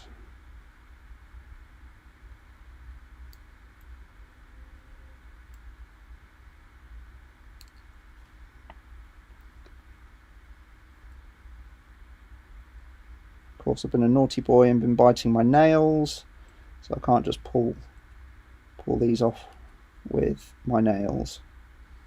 There we go. We've got enough that we can solder a connection on, pretty much. There we go. So just exposed some wire on each of those. I'm just going to do the same on this one.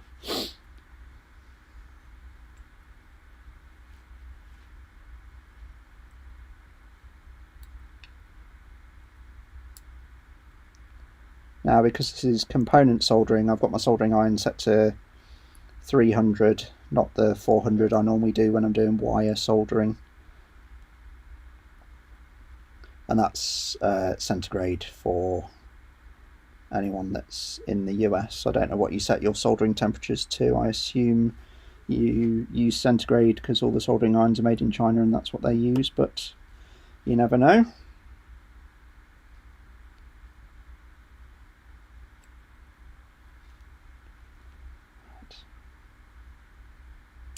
And this is entirely my fault for not being gentle enough with these. There we go. Right, we've got a bit of wire on each one. The black one goes on the inside, although it really doesn't matter too much. We're just going to try and clean up this existing bit. So I've cleaned that one already. Yeah, I've cleaned this other one already. So we're going to do the flux method. So we're going to dip the wires in the flux and then just heat up this solder and hope it just attaches.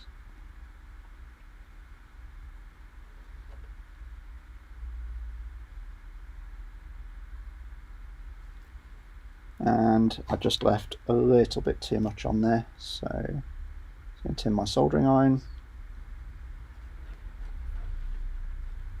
dip that in the flux again, and then just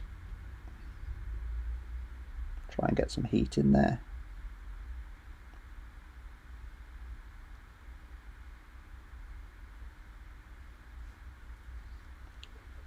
Just want to make sure I don't have any whiskers that will short circuit it.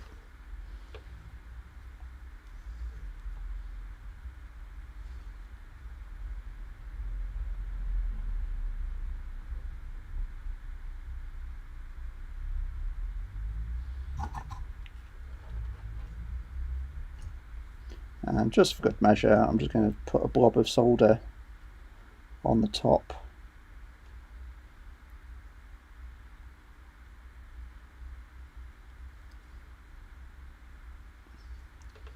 to make that hold a bit better. There we go. Oh, no, that's terrible.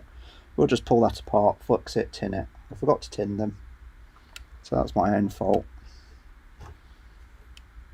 Not that you would normally tin a wire this small, but I'm getting to the point that I need to go for my cup of tea and a relax, so just want to get this done.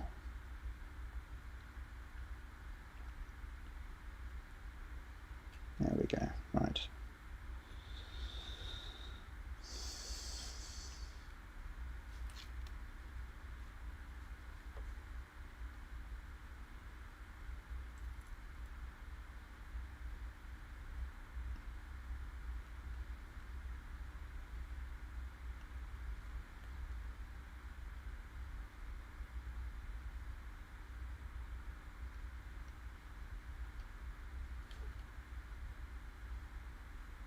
There we go, just big blob of flux on it and just hope for the best. Right, just going to clean any wire off that's stuck between the two here. There we go, nice and easy. So again, just going to dip the component in the flux. Bit cringy. Oh, camera died at the best time. Right, we've got enough of a wire. We'll just heat that up. That solder will melt. The flux will make sure everything sticks together. Come on. Oh. Or not. I am not having much luck tonight.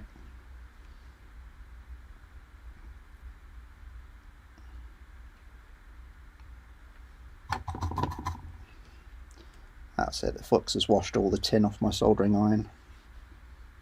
Should have remembered that one.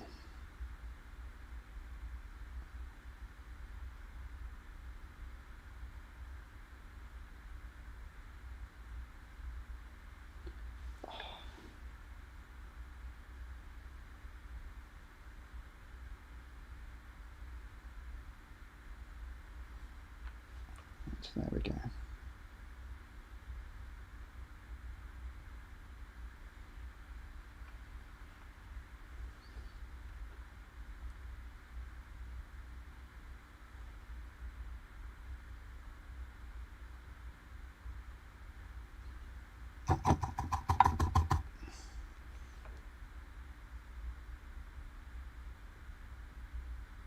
Yeah, that's a good connection. That should do. Solder on the soldering iron before I put it away. So what this does is just make sure that you've got it covered in tin solder, and then yeah, you just keep that ball on there, and then that protects the tip as it's cooling down. Stops the air rusting it or anything else. Right, that's the soldering done. So I'm going to pop that to one side. And then what we'll do is, before we install these back in, we'll just give this another test. So need a car.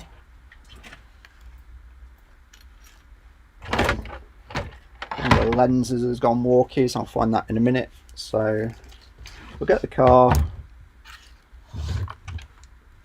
We'll switch to out front so that you can see me set myself on fire. I've turned the car on. I'm going to plug the distribution block in. That's got some lights. Then I am going to plug the yellow light into the yellow port. And I've got some nice bright lights. I'm going to plug the green one into the green port.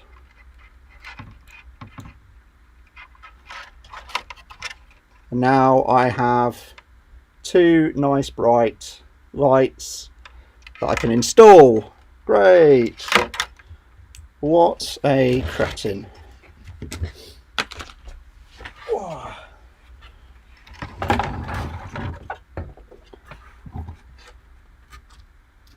Right, one lens, thing, another lens, 1, 2, 3, 4 grub screws.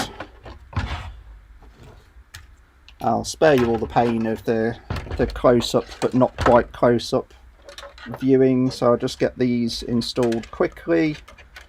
So they thread through there.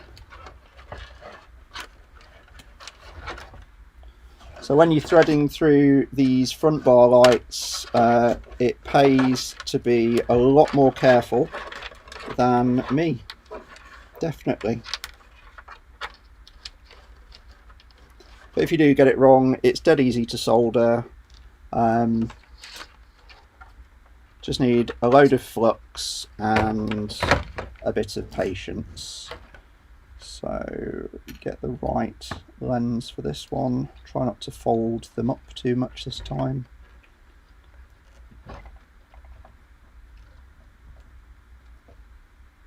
I mean, you could send them back to the hobby shop and say that they weren't done properly, but that would be very, very naughty.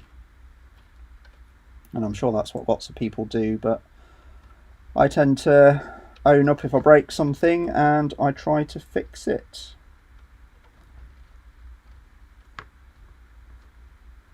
And I hope I get these lenses in the right way. Right. Grub screws going in.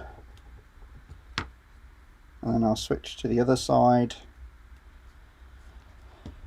Do the hokey cokey, turn around. That's what it's all about. I am disappointed that these don't flash though. I really was expecting the indicators to be proper flashing indicators, although maybe now that I've not screwed up the electronics, that might be the case.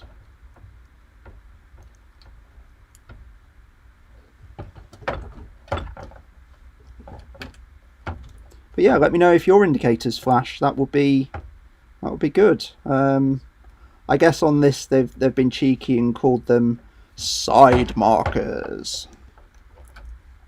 To try and avoid the fact that they really should be indicators, unless that's the American name for indicators, but I'm pretty sure that's the American name for those weird orange lights they like to put on everything.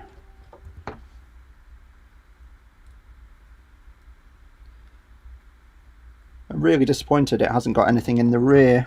Right, I really was expecting working flashing indicators, having to plug the damn thing into the servo box. Right.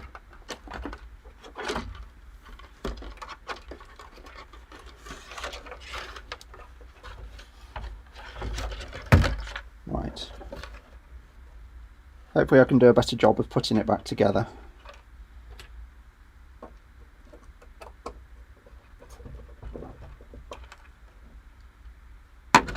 There we go.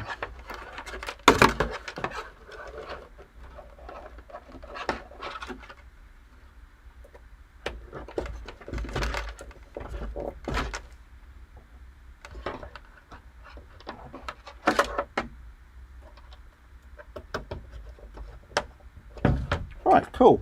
Okay. That junction box probably wants to go back in. I know we've tested it, so I'm not going to bother testing it again. Although I'm not going to put the junction box in because I'm going to do the rock lights.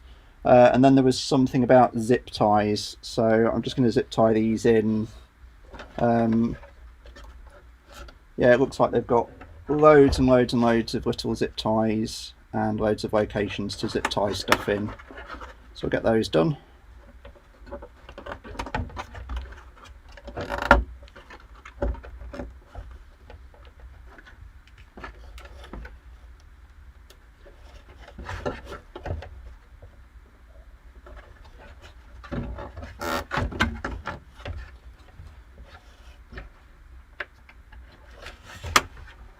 Okay, they really don't want these cables flapping around. That's cool.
really do give you a lot of zip ties. That's great. I mean, yeah, obviously you don't want these things chewing through your wheels. Your wheels chewing through these things even.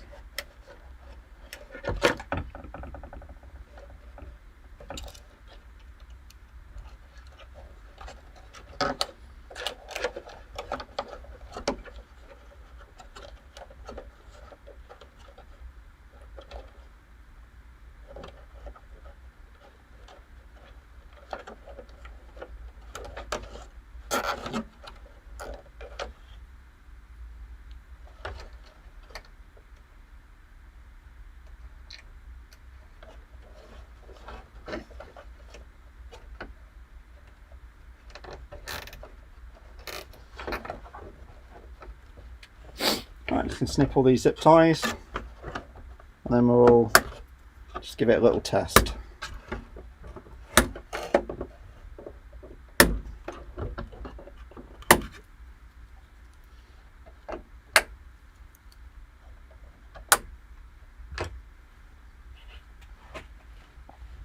Oh, actually, yeah,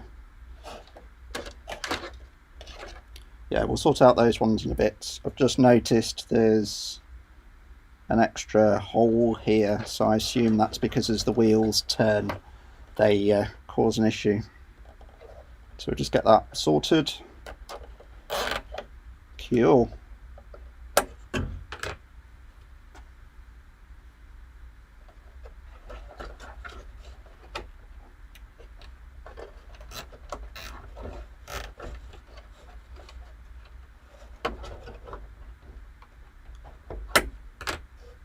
Right, that's all together. We'll do some rock lights now. Let's just give it a test. See what we think.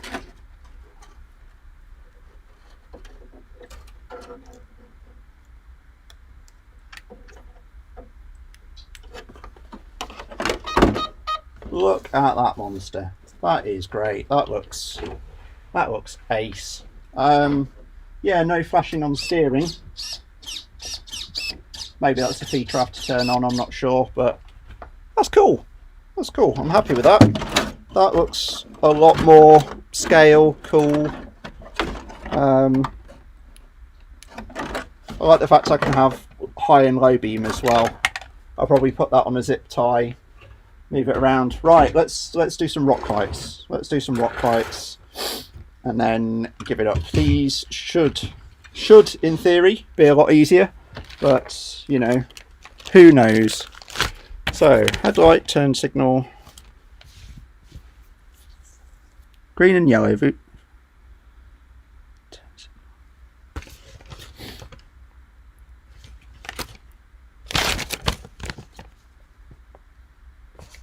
Yeah, I mean, it calls them turn signals, but they don't flash, so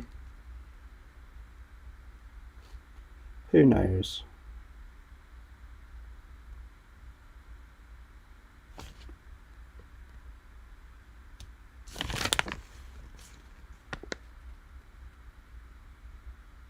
So the blue is for optional accessories, not used with this bike kit.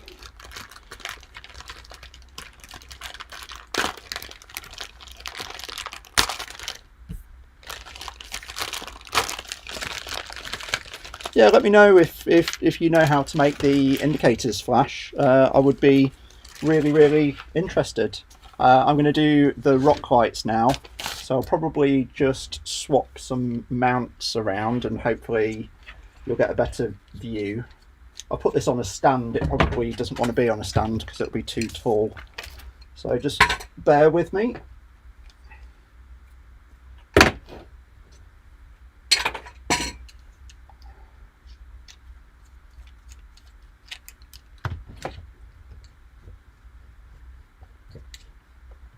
Don't know why I put the stand on the floor anyway, but you know. Right. Something like that. Let's have a look. Both. There we go. Cool. Right. Now my soldering iron's cooled down, I can use my soldering mat to help my tripod stay stood up,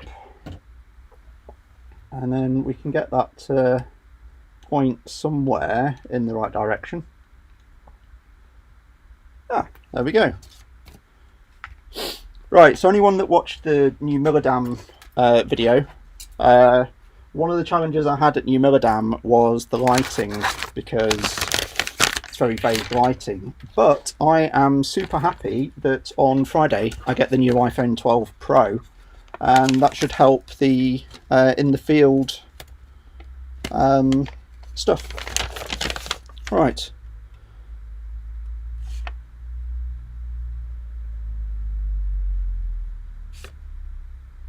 Lighting module installation. I don't have a lighting module. Oh, cool. So that's the rock lights for the Defender. It tells you how to put them on a Defender. Great. So I'm assuming I'm just going to go for it. Yeah, you've got a load of rock lights. You've got a load of rock lights. There's one connector and a big harness. And the harness kind of runs around the whole truck. So I'm going to take my battery out, because knowing me, I'll leave it turned on. And all I'm going to do to fit these rock lights is just lay them out and then bosh them in. I assume they run round in a ring. Yeah, they do. Yeah, they just go around in a ring, starting at an end probably there. So that goes round over the back axle, round, round, round, and they go on there. Cool. This might end up a bit janky because I'm just not bothered about installing them too perfectly. But you take off the cover, grab your rock light, which I'm going to mount with the wires on the inside, just in case I snag them up, and then we'll use our power screwdriver just to get this done quickly. There seems to be more effort to put it together. Alright, great. So I'm going to go around, get all these rock light covers off, and just get the screws to one side. And then yeah, rock lights are dead easy. I wish I could live stream off my phone, but I can't because I don't have enough subscribers. So please tell all your friends to subscribe to this channel if they like RC. And I will be able to stream off my phone, and then that will allow me to go outside seamlessly and test stuff out when I've done it. But at the moment I can't, because I'm streaming off a laptop, because that's all YouTube allows me to do, because I'm not popular enough, not big enough, not important enough. Like this video, like, comment, subscribe. I mean, if you've made it this far, I'm impressed. You're already hardcore and already an amazing person.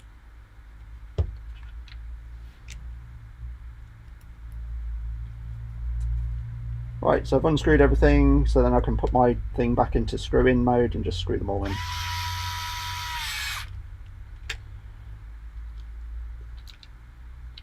And then you could get all OCD about this wiring, but I'm just going to leave them lying around. It's not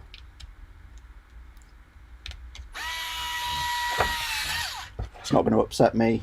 Might upset anyone else who's looking at this, but it's not going to upset me. You know, they're only going to get snagged if stuff's flying around in your shell, and if stuff's flying around in your shell, then you've already screwed your crawler. Cool.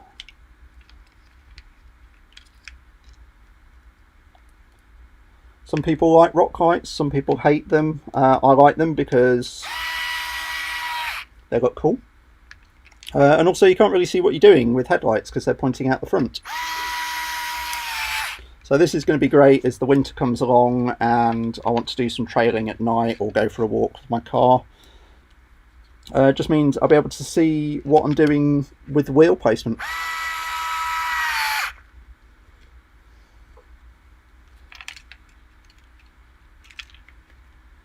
Now, I'm not sure G500s or whatever this is based on have rock lights. It's more of a Defender thing. People cut out the wheel wells and put the lights in, and cut out flaps in the footwells to be able to see those lights, so that you can creep around in the dark. But if you're creeping around in the dark at night in a Defender, you're either a hardcore off-roader or a serial killer, but either way I'm probably not going to tell you what to do.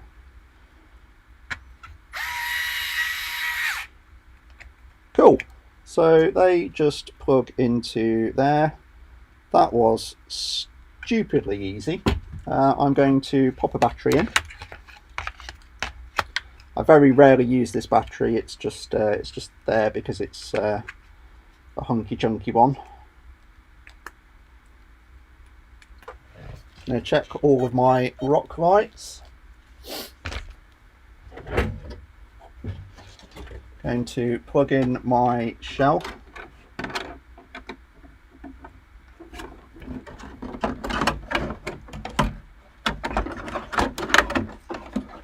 And to try and line it up. Easier said than done.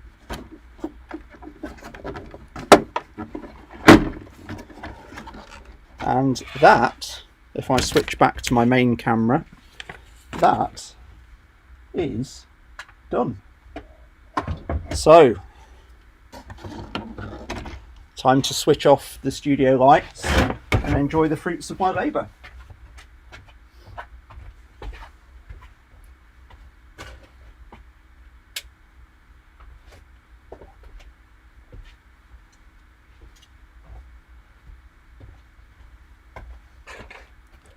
That looks cool.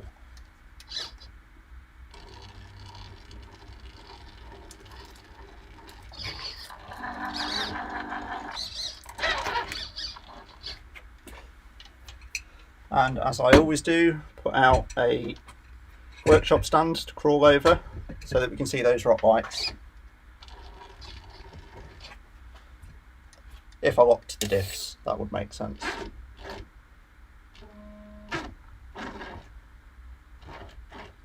Yeah, so you can see how it's lighting up that stand, and I can see underneath the diffs, underneath the truck, underneath everything. And if I just lift it up, you can get a good view. So that allows me to crawl around when it's getting dark. That's with the headlights on full blast, and actually it's difficult to show, but actually that's bloody bright. That's way brighter than I thought it'd be. I'll lift off the shell and just put it into dimmer mode. And to be fair, they have dimmed, but they're not that much dimmer. But as I say, you're going to have them bright.